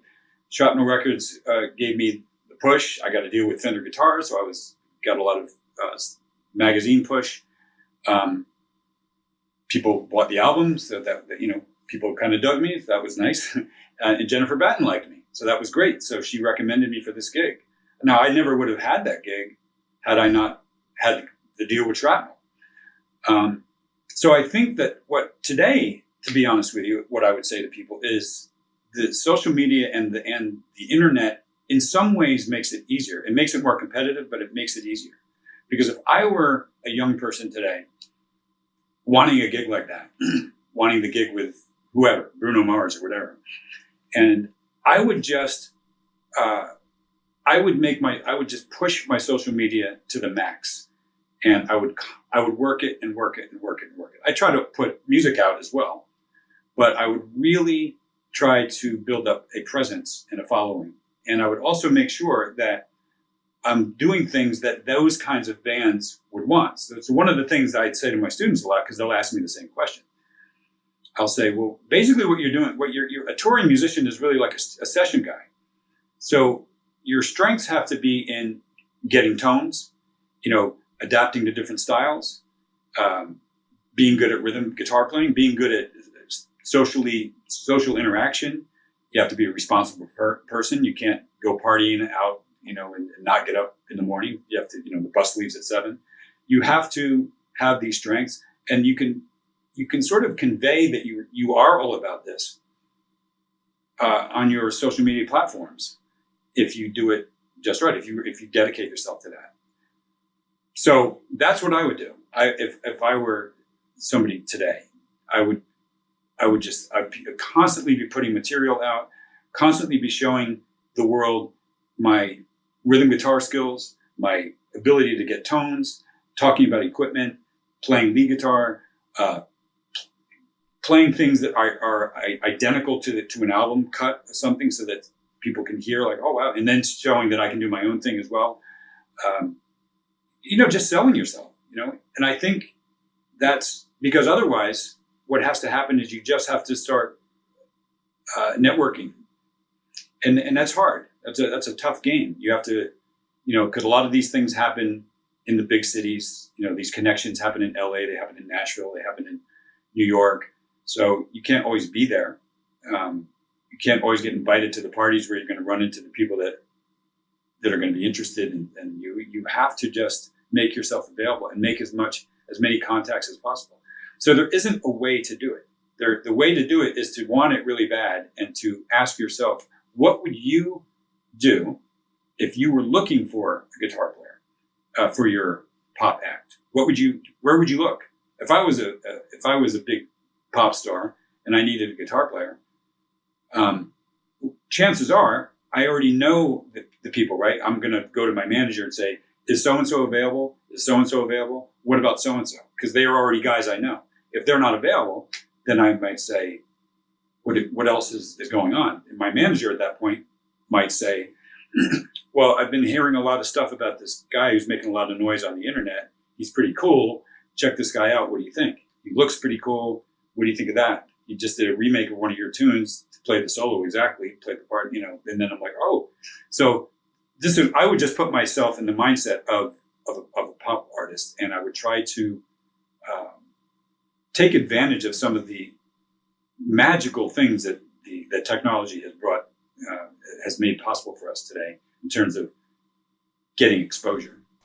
No, I think that's a really good point. Like, I mean, if people don't know what you're doing or what you're capable of, they're not going to know. So you have to put yourself out there. 100% agree with that. So you've said yourself that a lot of these gigs can just be playing bar chords for 90 minutes behind a pop star. What separates a touring musician who plays bar chords behind a pop musician versus average Joe Schmo playing bar gigs on the weekend who can also play those bar chords? Like, what are the key differences in those levels? And also, one more thing too, are there any soft skills that not maybe non-guitar player skills, but like communication skills? You talked about showing up, not being a huge party animal, but are there any other soft skills that are necessary? So the question is kind of 2 parts, but take it however you'd like. Yeah. So let me retract. I kind of just, I sounded very dismissive when I said, these pop gigs are just bar chords. No, sometimes first of all, they require a different kind of skill. The skill that you really want with these pop gigs is, you're really concise. You're really in the pocket. You really are playing your part exact. There's no room for improvisation usually. And sometimes it is, there'll be some arpeggiated picking things that you've got to do. Sometimes, it can be a little intimidating. You're doing a special for HBO and it's live and you are the intro of this thing. You got to do this thing. You can't screw it up. So I'm not saying I'm just saying that compared to playing, Protocosmos or Jumpstart, it's a nice situation to be making that much money playing music that's in comparison, probably less demanding. So that's the more proper. That's what I meant. So your question, comparing that to, you said to like a bar gig or something. Yeah, like a weekend bar musician. Like there's a bunch of people who could play that stuff technically, but they don't have the gig. Do you know what I mean? Right. Right. Well, there's all kinds of things that go into that. So communication skills, yeah. I mean, social skills. You're going to have 6-7 hour bus rides, 4-hour plane rides, and then waiting in airports. You're going to be around people. Are you getting along with them? Do they like you? Are you kind of a outcast? And if you are, do you know how to, you know what I mean? Like those things are important.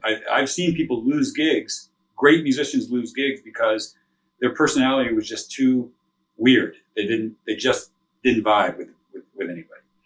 And so the MD will sometimes just say, yeah, we're gonna let you go. So it's important to understand the vibe, it's important to understand the general sort of feel of the band. And they're all different. Like the whole crew that was part of the Justin Timberlake tour felt much different than the Enrique Iglesias thing. That was they're two different worlds. So you have to adapt to them and, try to feel at home with each of those and make sure that they feel comfortable with you. So that's important. Image is kind of important. I hate to say it, but it is in that world, they don't want people that they feel aren't going to contribute to the image, or at least they don't want people pulling away from the image, right? So they probably, a lot of a pop artist, I don't think that Ariana Grande is going to be that happy. She might be totally cool with it. But, if it's a choice between having a guitar player who looks pretty young or looks youthful and dresses pretty cool and so forth and plays good, or a guy that plays good but is sort of overweight and doesn't dress well and doesn't look great and has a pair of glasses and is losing his hair, these things unfortunately play. They play a part in the decision process with these principal artists, and it would be silly to think that they don't. Yeah, and I think that's really important. I think the image thing is a huge one. Like, obviously I'm not telling everyone to start Weight Watchers tomorrow, but I mean you're representing somebody who's at the apex of pop culture. Like, you played with Rihanna in a personal acoustic. You can't have 5 o'clock shadow and wear, nasty clothes. You got to look cool. You have to look cool. Yes, that really is the case. And it's sometimes feels weird to say it, but it is after all the entertainment industry. So the goal is to entertain people, and most of the people that are being entertained are not musicians. So musicians have to keep that in mind. So you are about to start a U.S. tour here, and including the date in Atlanta we talked about, August 30th at Aisle 5. But how do you prepare for a tour with, say, Justin Timberlake, as opposed to a solo tour like you were about to start? Boy, this is a great question, and it's so classic, right? Because it's just going to epitomize the joke that we always make about this industry, which is that you play a few notes and you get a lot of money. You play a bunch of notes and nobody pays you. But there really is something to that, because we would do these rehearsals with Justin and NSYNC that would get ready for a tour. It'd be a month, right? So they put you up in a hotel for a month, and you go to the rehearsal every day, and a lot of times you're not doing much because a lot of times rehearsals involve the music director getting stuff on the computer right and getting what's going to be in the can, synced up. And so you're outside just kind of tossing a Frisbee around and drinking Dunkin' Donuts, and you're getting paid, you're getting paid just to hang out, and it's nice. And you're putting you up at a hotel. And then when you're preparing for a gig like this music's going to be pretty demanding. and yet we're going to all get together in Oregon before the tour starts, about two or 3 days before the tour starts. We'll probably have about 2 days to rehearse all this stuff. So they've already got the material. I'm hoping, in most cases, these are professional guys, but typically what happens is they get the material well in advance so that when we show up together, everybody kind of knows what we're doing. And then we, go through the songs a few times, make sure that we get some transitions together, try to put some semblance of a show together. And that's it, So you get like 2 or 3 days of rehearsals and to do this kind of stuff. And you get like a month to do, in sync. That's so crazy. It's so crazy how the dichotomy of the two, like you couldn't be any more different. It is. It really is. I would love, it's just that, until we get to a point, and maybe the internet will help this because there's so many great musicians. They just keep getting better and younger out there. And there seems to be more, it seems like people are becoming more educated musically. So I feel like the standard of even pop listening goes up all the time a little bit. I feel like it does sometimes. So who knows? I mean, maybe it'll get to a point where this kind of music really does bring bigger audiences. I know that in the 70s, before both of our times, it was probably, you heard about bands that would do this. They would go out and do instrumental music, Mahavishnu, they go out and they play Madison Square Garden doing instrumental music. It's crazy. I would love to see something like that start to come back. I don't know that will ever happen, but it would. But if this kind of music became more popular, which means there would be more money in it, then there would be much more. It would be easier and more realistic to say, "Hey guys, we're going to all meet at some cool country club, and we're going to do 2 weeks of rehearsals. You can have a nice, comfy setup there, and you can with internet and blah blah blah, blah and we're going to very comfortably get our show together like that. That could be more realistic. Probably Joe Satriani probably does that. I mean, he's a big artist. I'm sure the artists, Steve Vai, I'm sure they can probably do that kind of thing. But in general, the instrumental music game is a tough game. So it's just not realistic to have a big budget for rehearsals, When you have those rehearsals, what kind of things are you guys going over? Like, obviously, hopefully they know the tunes, but what other details, things, are you looking at, like stage plots? What kind of things are you looking for in those 2 days to like nail down before you go on tour? I like to have everybody get featured at one point. So I'd like to have a drum solo. I'd like to have a bass solo. I'd like to have transitions. I do like to have transitions that flow. I like to know where I'm going to do the talking, when I'm going to introduce the band, when we're going to have a break for this, how we get out of this song to that one, just this things like that. So there's sort of a format to the show that we all get comfortable with. Last tour I did with Stu Ham, there was a lot of bantering we would have going on. He would say something, I'd say something back to him, and it'd be sometimes kind of corny funny. But, those things are just nice to at least, attempt, to work into the show for rehearsals. So you've had a long career in the music industry, and you've gotten to do a lot of really cool things and meet a lot of really cool people. Do you have any regrets on your musical journey? And if so, what have you learned from them? Do I have any regrets? I have one regret, which was a deal that I did with years ago. I was working with a manager whose name was Steve. I'm not going to mention his last name in case he sees this. But we had a situation where the record label in Japan, which was King Records, they would purchase the license to release my albums they'd purchase a license from Varney to release my albums in Japan.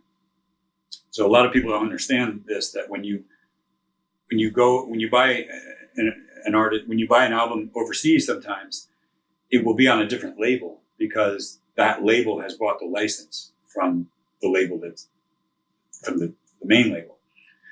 So anyway, sometimes you can get some, you're supposed to get some money from them. They usually will advance you some money. So I had a situation where there was a keyboard player named Vitaly Capri. Vitaly Capri is kind of like a neoclassical keyboardist, sort of like an Yngwie on keyboards guy. And I was asked by Mike to produce an album that was going to be him on keyboards. There was supposed to be some amazing guitar player that was going to come in from Eastern Europe, somewhere, Czech Republic or Russia or something, and some amazing bass player. And I was going to be the producer. And I was going to, we worked out the payment. It seemed like a lot of fun. I was excited about it. But in typical low independent record label fashion, the guitar player suddenly can't make it and the bass player can't make it. So I ended up playing guitar on this album, bass on the album, mixing the album, and producing it and recording it at my studio. So it went from me I was going to be sitting behind a console to being completely involved in the record.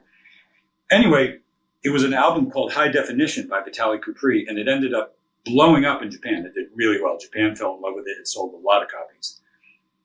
And so, and Japan and the Japanese record execs were like, "Oh, we didn't know that Greg could play like this," because I was basically playing neoclassical. I'd never done that before, but I was doing all that very mathematical shred stuff, that early shrapnel kind of stuff. But this record came out in around 97, 98. So and Japan at that time loves that stuff. So they basically said to me, when you do your next instrumental album, if you can do an album like this, we can likely get you a pretty big chunk of change as an advance.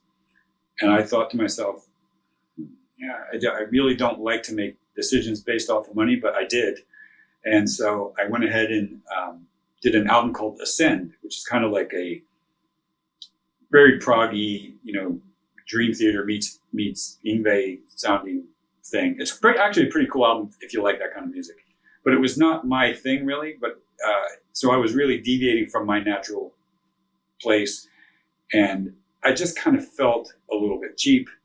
I felt like I was kind of doing a sellout thing, which was ironic since it really ended up being one of the most difficult albums I've ever done because the music is really complicated.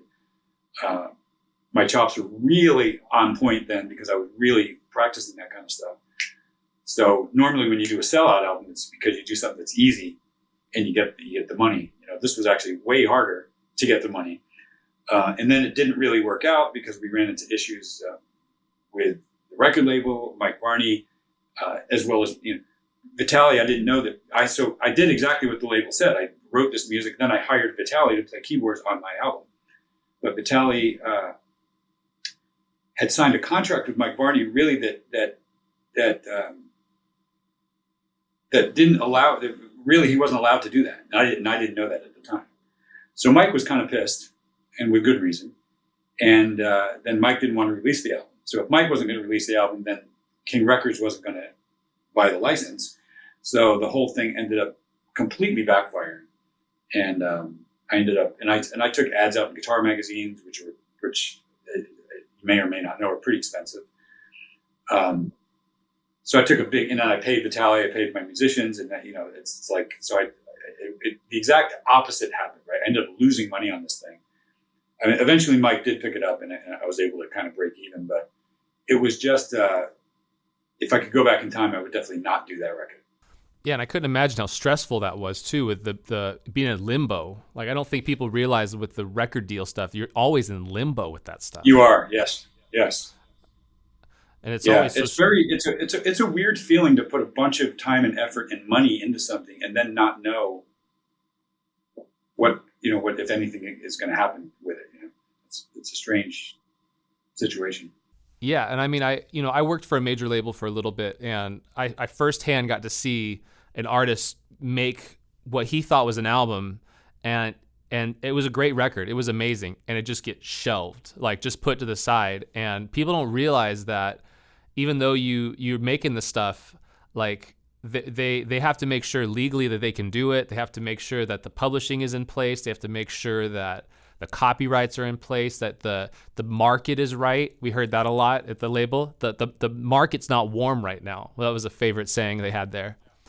And so, yeah, I 100% agree. Just if you don't have you don't have all the ducks in a row, the label won't release it. And I think that's why a lot of people today, especially now with social media, are turning to independent releases. They're pushing out there, and people are succeeding. You don't need the label machine behind you. Yep. And every time I see a success story that way, I'm really proud of that person, because I just, for so many years, we've been at the mercy of an A&R person's decision. And like you said, all those fancy terms that they toss around, and I just don't hear a hit. Market's not warm. All these things that are just, and it's like, in the old days, in the 70s, there were development deals, right? An artist would get signed, and the label kind of knew it's probably going to be 3 or 4 albums until this person takes off. That was like a ordinary concept. They didn't expect to make money right out of the gate. Today, they're not even interested in you if you don't have 4 million followers on Instagram. So it's nice when I see people, and then I always say to people, if you've got 4 million people on Instagram, then don't bother with the label. Don't bother. Just go do your thing, man. You've already proven to them that you've got people that like what you're doing. Yeah, 100%. Have you ever seen the documentary? I forget the name of it, but it's about the rock band Anvil. No, but I've heard about it though. I don't know. I haven't seen it. I should. It's absolutely great. You got to go watch Is This It? And you got to go watch the Anvil documentary after I this. will. That's your homework. But yeah, please do. So Anvil, they have a great quote from the drummer in that movie that I if I could get it tattooed on my arm, I would. And he basically says, man, we've been signed to big record deals. We've been independent. We've signed to small labels. He's like, I can tell you this, at the end of the day, it is better to own 100% of something that sells 20,000 records than it is to own 1% of something that sells 1 million. Oh, absolutely. Absolutely. Absolutely. I never made as much money in this until I got off of Shrapnel Records. So I had a band called Marigold a few years back, and I did my Wheelhouse album. So I've done 2 albums with no label, and,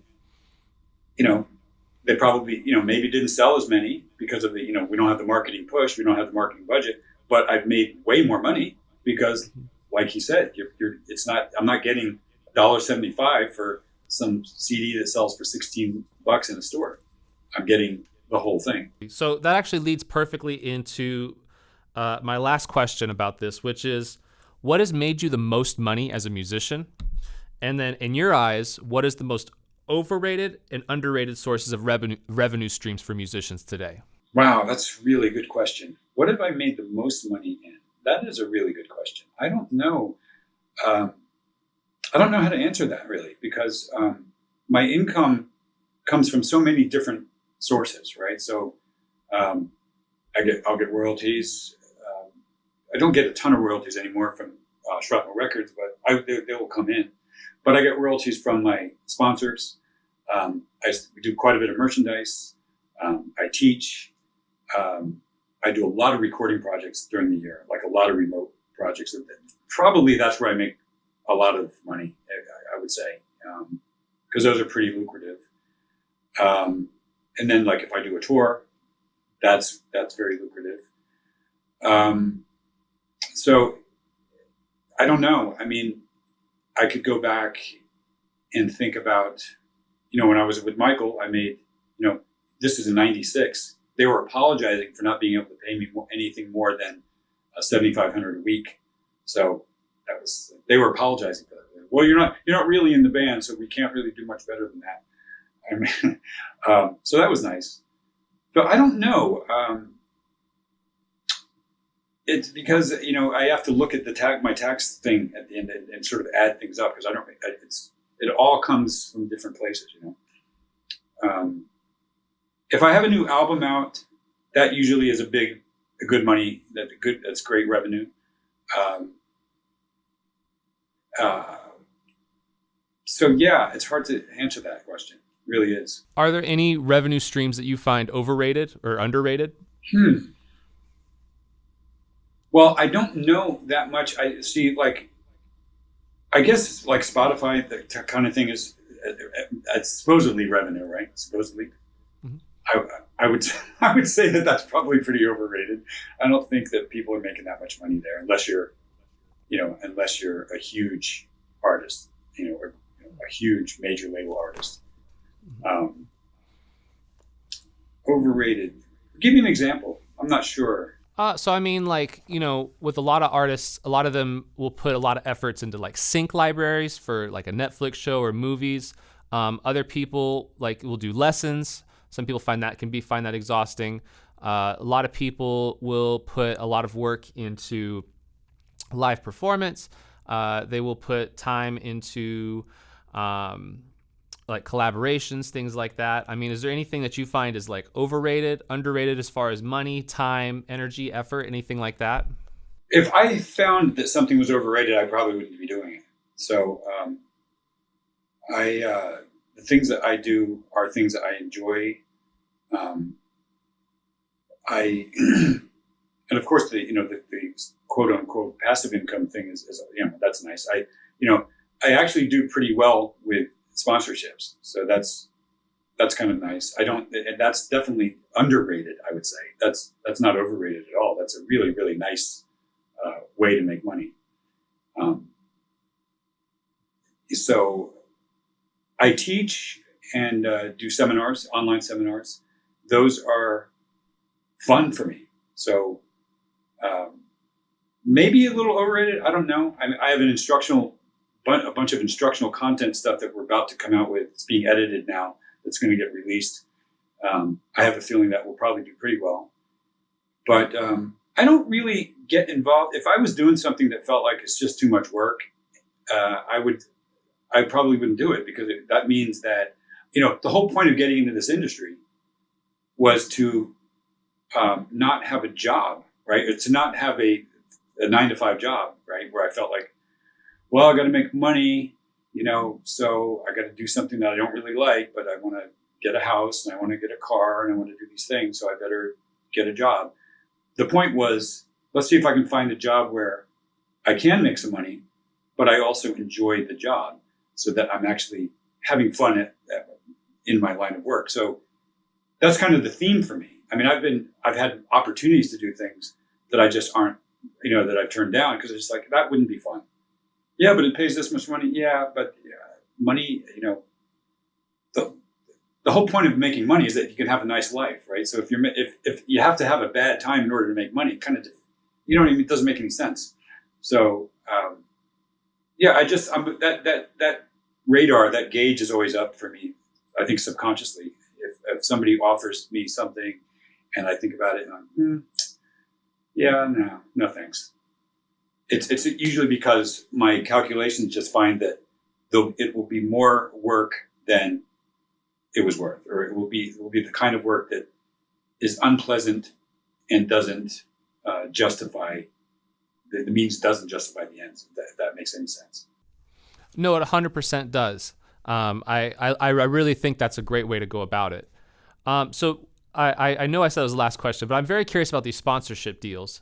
Are you talking about like your deals with Kiesel guitars and I believe it's DV amps? You're also, is that kind of thing? Is that what you're talking about? Yeah, sponsorships with the companies, and yeah. I said, how do those kind of deals work? Do they reach out to you? Do you get like a percentage of every instrument sold? Yes, yeah. Well, I have a feeling it's probably different depending on who you are, and different deals for different people. I always try to make sure that I'm in on the deal, so I'm always in on negotiations. But yeah, usually, basically, like for me, I've been fortunate, right? So I'm one of the lucky guys out there that is still has a fan base from way back, and then there's new guys that jump onto the Greg Howe train sometimes, like younger guys. But I'm able to, because of that. If I was a new guy, I think it would be tougher for me to have as much leverage in these negotiations, right? So I can. So for having been around so long, I think it makes it easier for me to get what I want without sounding like a dick. But yeah, usually the company will come to you, will come to me. If I have to go to the company, then that means that that's already a strange situation. I have done that, but I wouldn't expect to. I wouldn't expect in that scenario. They don't owe me anything, right? They're not. If a company comes to me and they want me to play their instrument or they want me to use their product, then what they're really saying is, I think that you being associated with us is valuable. It will equate. It will work out to us making more money. Somehow, your name is going to enable us to make more money. So, in exchange for that, we'd like to give you some money. So, what do you think? First thing, I have to actually like the product. I have been offered situations where I just don't like the product, and I've tried to like it, but I just don't. And then, we walk away. But if I like the product, and I'm like, okay, this isn't bad. So let's talk about let's talk about it. So that's, yeah. I mean, it's like any negotiation.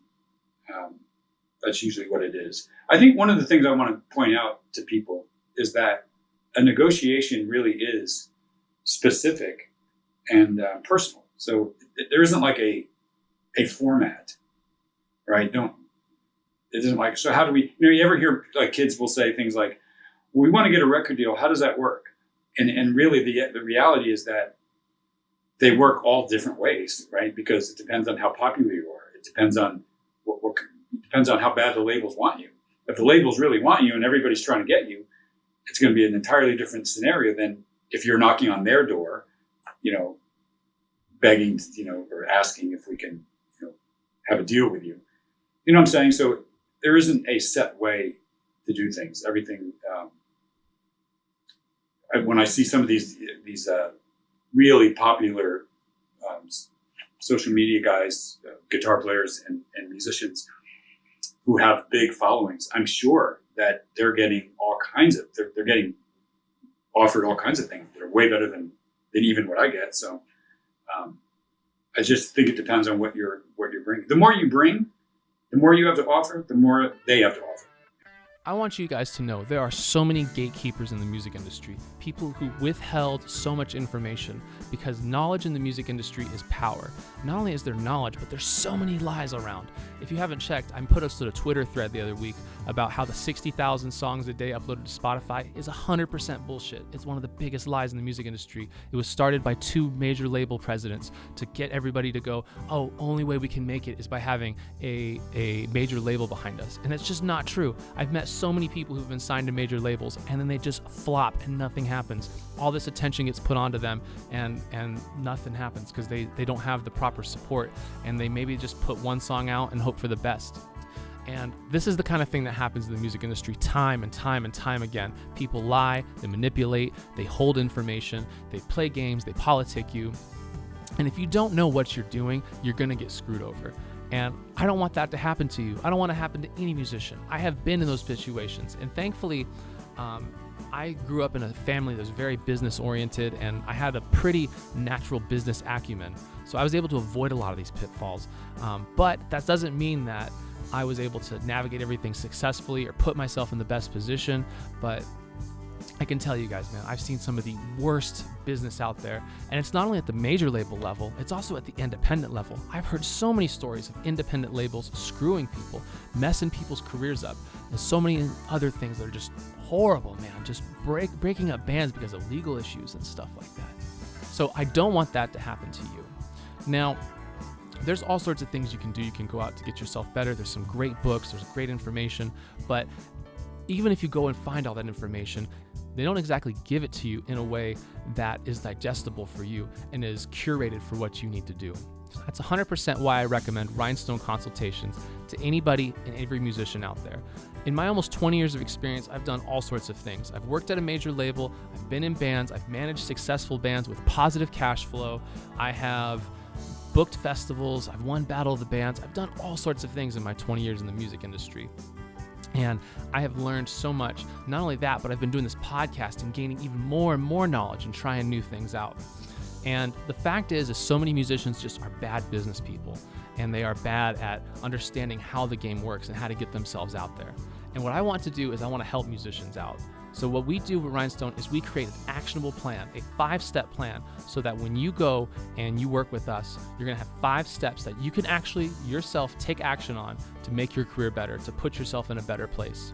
Now, a lot of people charge so much money for things like this. I mean, unbelievable amounts of money.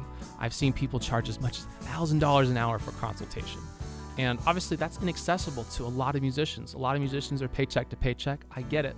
Now, normally my rate's $100 an hour, but if you type the keyword consulting and send it to rhinestonemusic@gmail.com, I will give you half off on a 1-hour consulting session. That's $50 USD that you can spend, and you will transform your music career.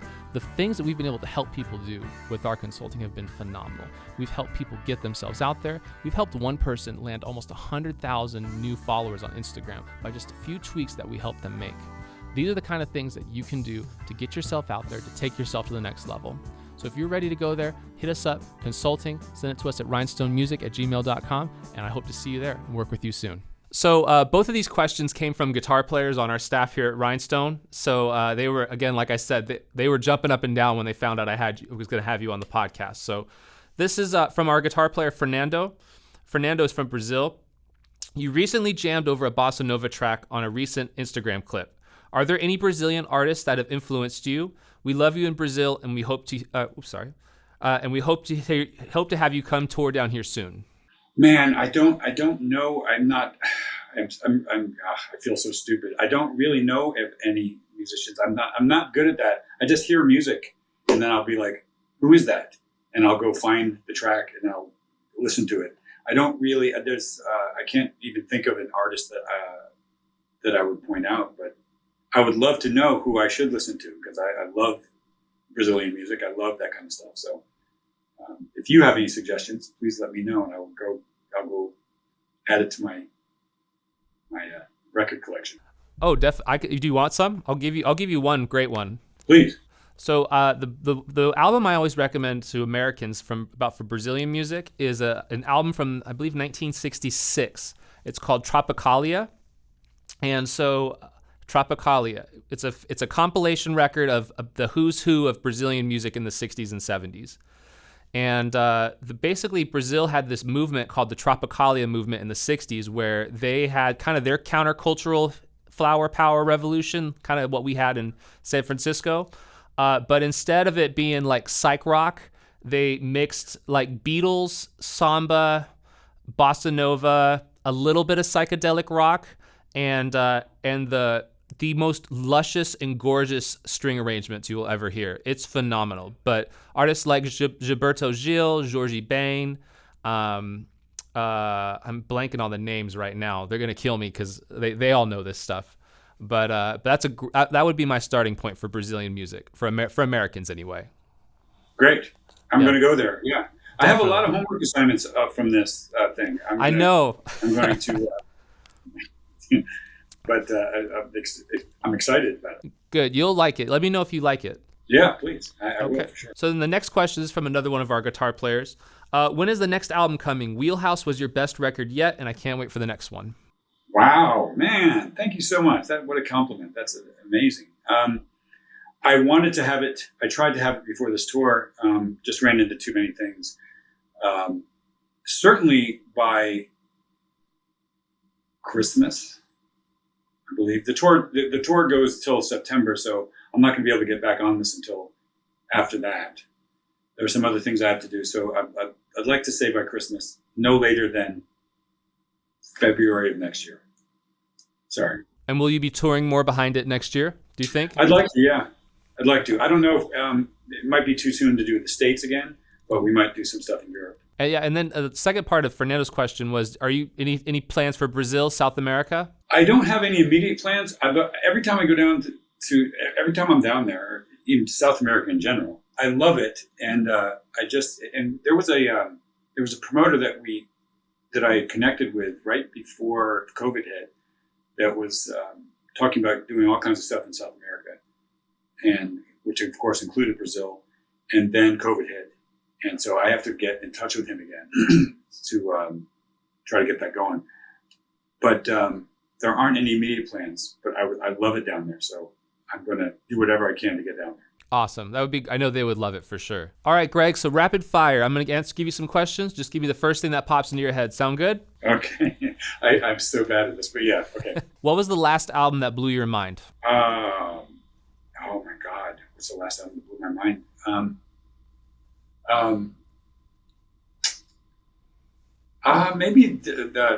Maybe John Mayer's first album, maybe. That's Room for Squares? Room for Squares, yeah. That's a good one. Okay. Yeah, Who is an maybe. artist that maybe?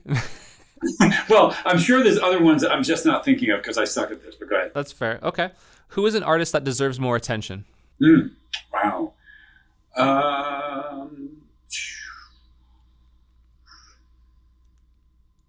Artist that deserves more attention. Artist that deserves more attention. Any genre, any time, any time period.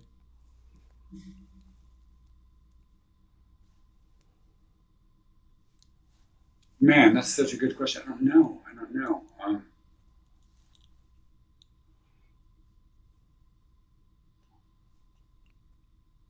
You've stumped me. I mean, most of the artists that I'm aware of are happy. Eric Gales, I think, should be huge. Even though he's got some attention, but I think he's a guy that's ready to. He should be at another level, I think. I'm afraid I don't know who that is. Who is that? The guitarist, yeah, blues guitar player. Oh, is he? I'm not familiar with him, unfortunately. Yeah, he's amazing.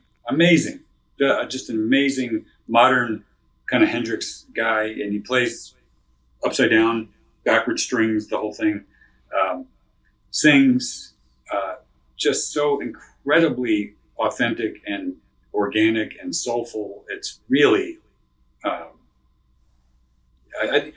think he's doing a new album. I think that was produced by Joe Bonamassa. I think. Oh wow, so he's legit. He's legit then if he's getting with Joe Bonamassa. Yeah, he's legit. Oh yeah.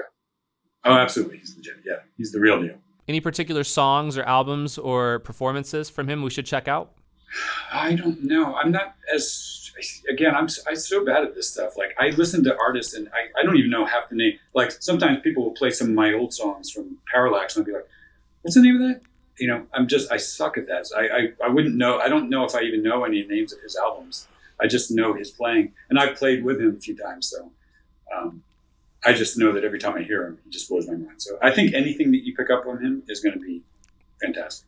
Okay. Well, we'll try to find something to throw in the show notes then. If you lost all of your gear and had to start over with only $1,000, what would you get? Wow.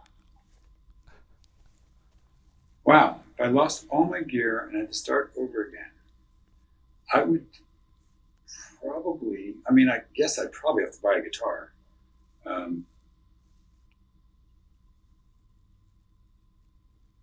So I'd probably get a cheap guitar and a cheap computer and an interface.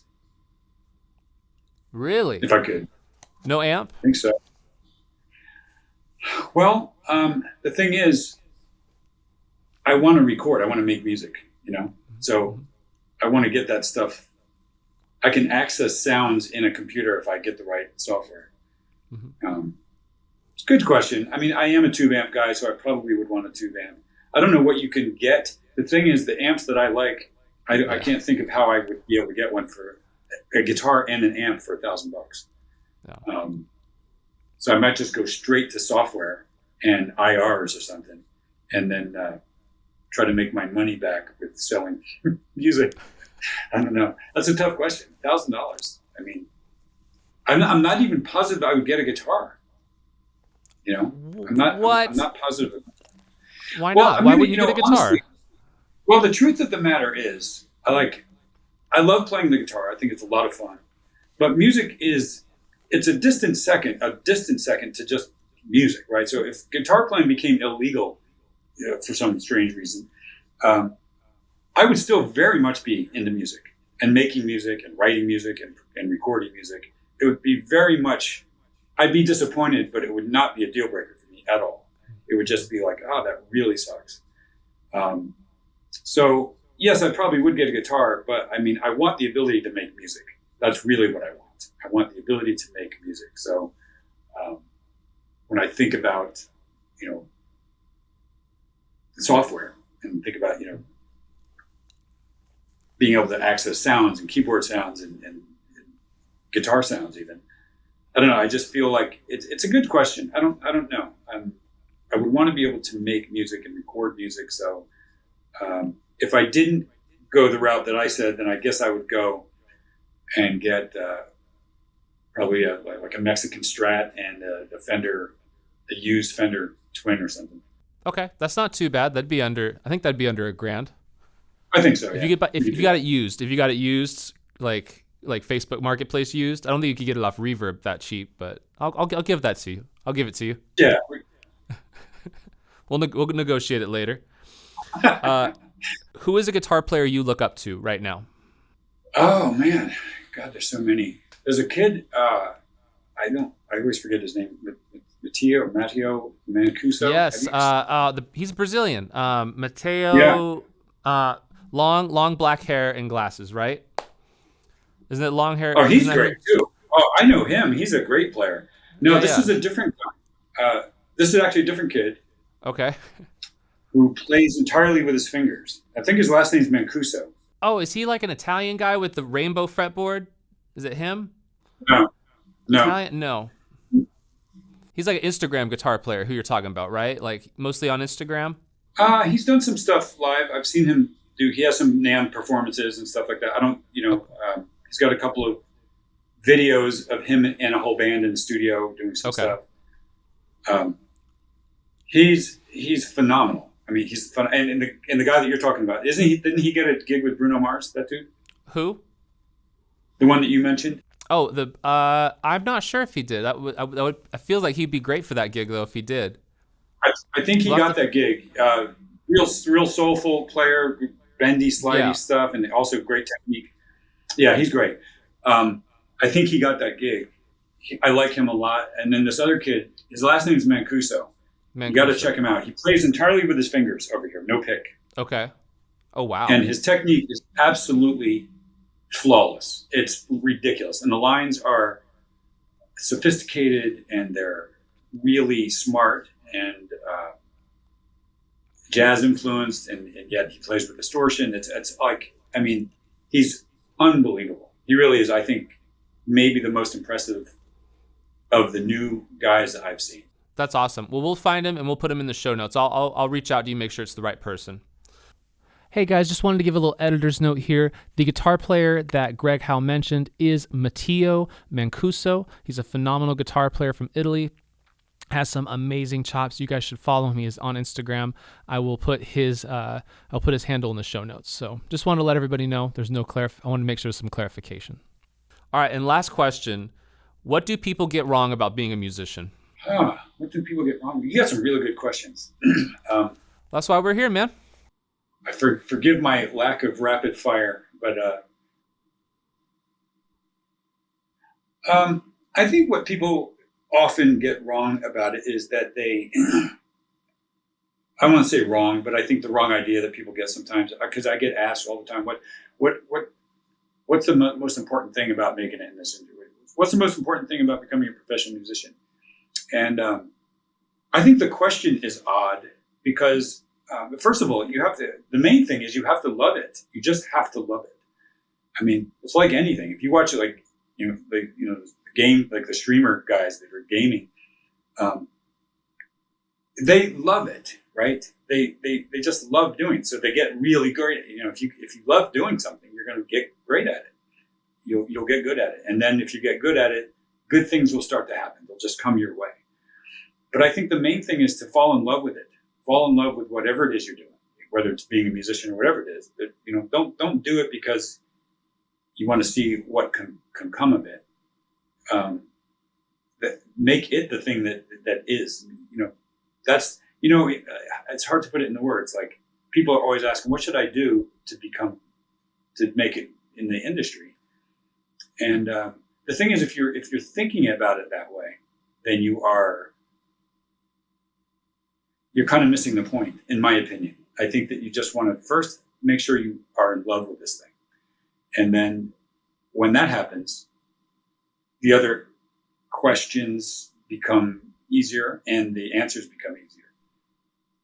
So I think what people get wrong, was that your question? What do people get wrong about music? About being a musician. That there's a method of, that there's a pathway to do it. There's a proper way to do this.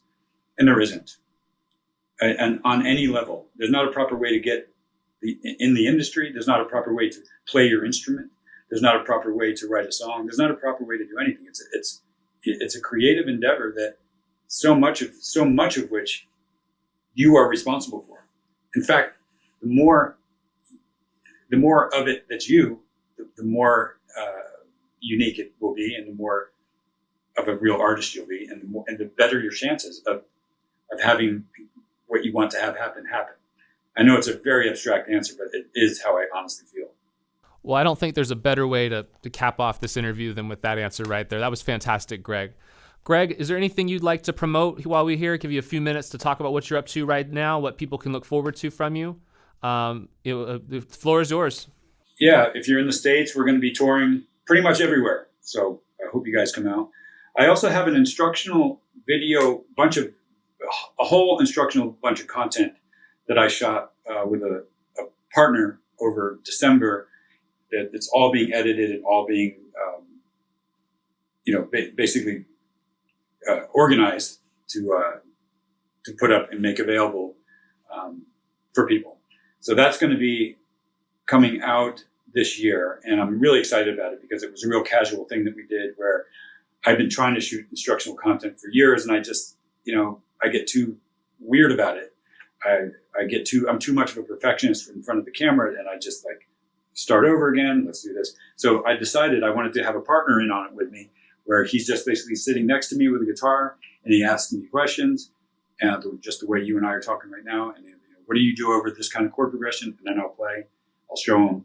We have the camera angles, and it just came off. It came off much less rigid and much more relaxed. And it's really cool. I'm actually really excited about it. So that stuff is going to be available, I believe, before Christmas. So keep an eye open for that. I am excited about that. That's awesome. I definitely know a lot of our listeners will be very interested in that. I'm interested in that. I might have to sign up for that one. Excellent. Awesome. Well, Greg, thank you so much. Again, my Atlanta listeners, Greg will be at Aisle 5 on August 30th, and along with other U.S. tour dates, you can find that on his website. Greg Howe, thank you so much. This was such a fantastic interview. I never thought I'd be asking you about Pryo guitars and all the other things we talked about today. The pleasure was mine. Thank you so much. Thank you. Thank you for having me. I really appreciate it. Hey everybody, that is our show. I want to thank Greg Howe for being on and dropping all his wisdom and knowledge. You can go find him on his website. We'll put links below in our description box. And honestly, if you want to check out all the crazy stuff we're doing, please check us out on our socials, Rhinestone Productions. We are on TikTok, we are on Twitter, and we are on Instagram. I'm thinking about doing Facebook soon. If you guys want to hear more stuff on Facebook, just please let me know. And honestly, you guys, if you want to work with us, please come out. Let's work. Let's make some of your music. Let's take your music to the next level. Hit us up at rhinestonemusic@gmail.com. That is Rhinestone, RHYNESTONE music.com. I can't wait to work with you guys. If you haven't already, go back in the episode to get those ads. I believe the words were consulting and Rhinestone. So, just throwing those out there. And most of all, I want to shout out our music. Our intro and outro music is Target Rockstar by Maddie Music Madness. Our ad music is Half a Heart by Chris Ray King. My name is Banner Driscoll. You can find me on social media at Banner Driscoll Media. That's Banner, BANNER, Driscoll, DRISKELL, Media. Wherever you do social media, I'll be there. And most importantly, I want you guys to keep creating, make some amazing music, with or without Rhinestone. I don't care. I just want to see better music in this world. So until next time, thank you for checking out the Rhinestone Podcast.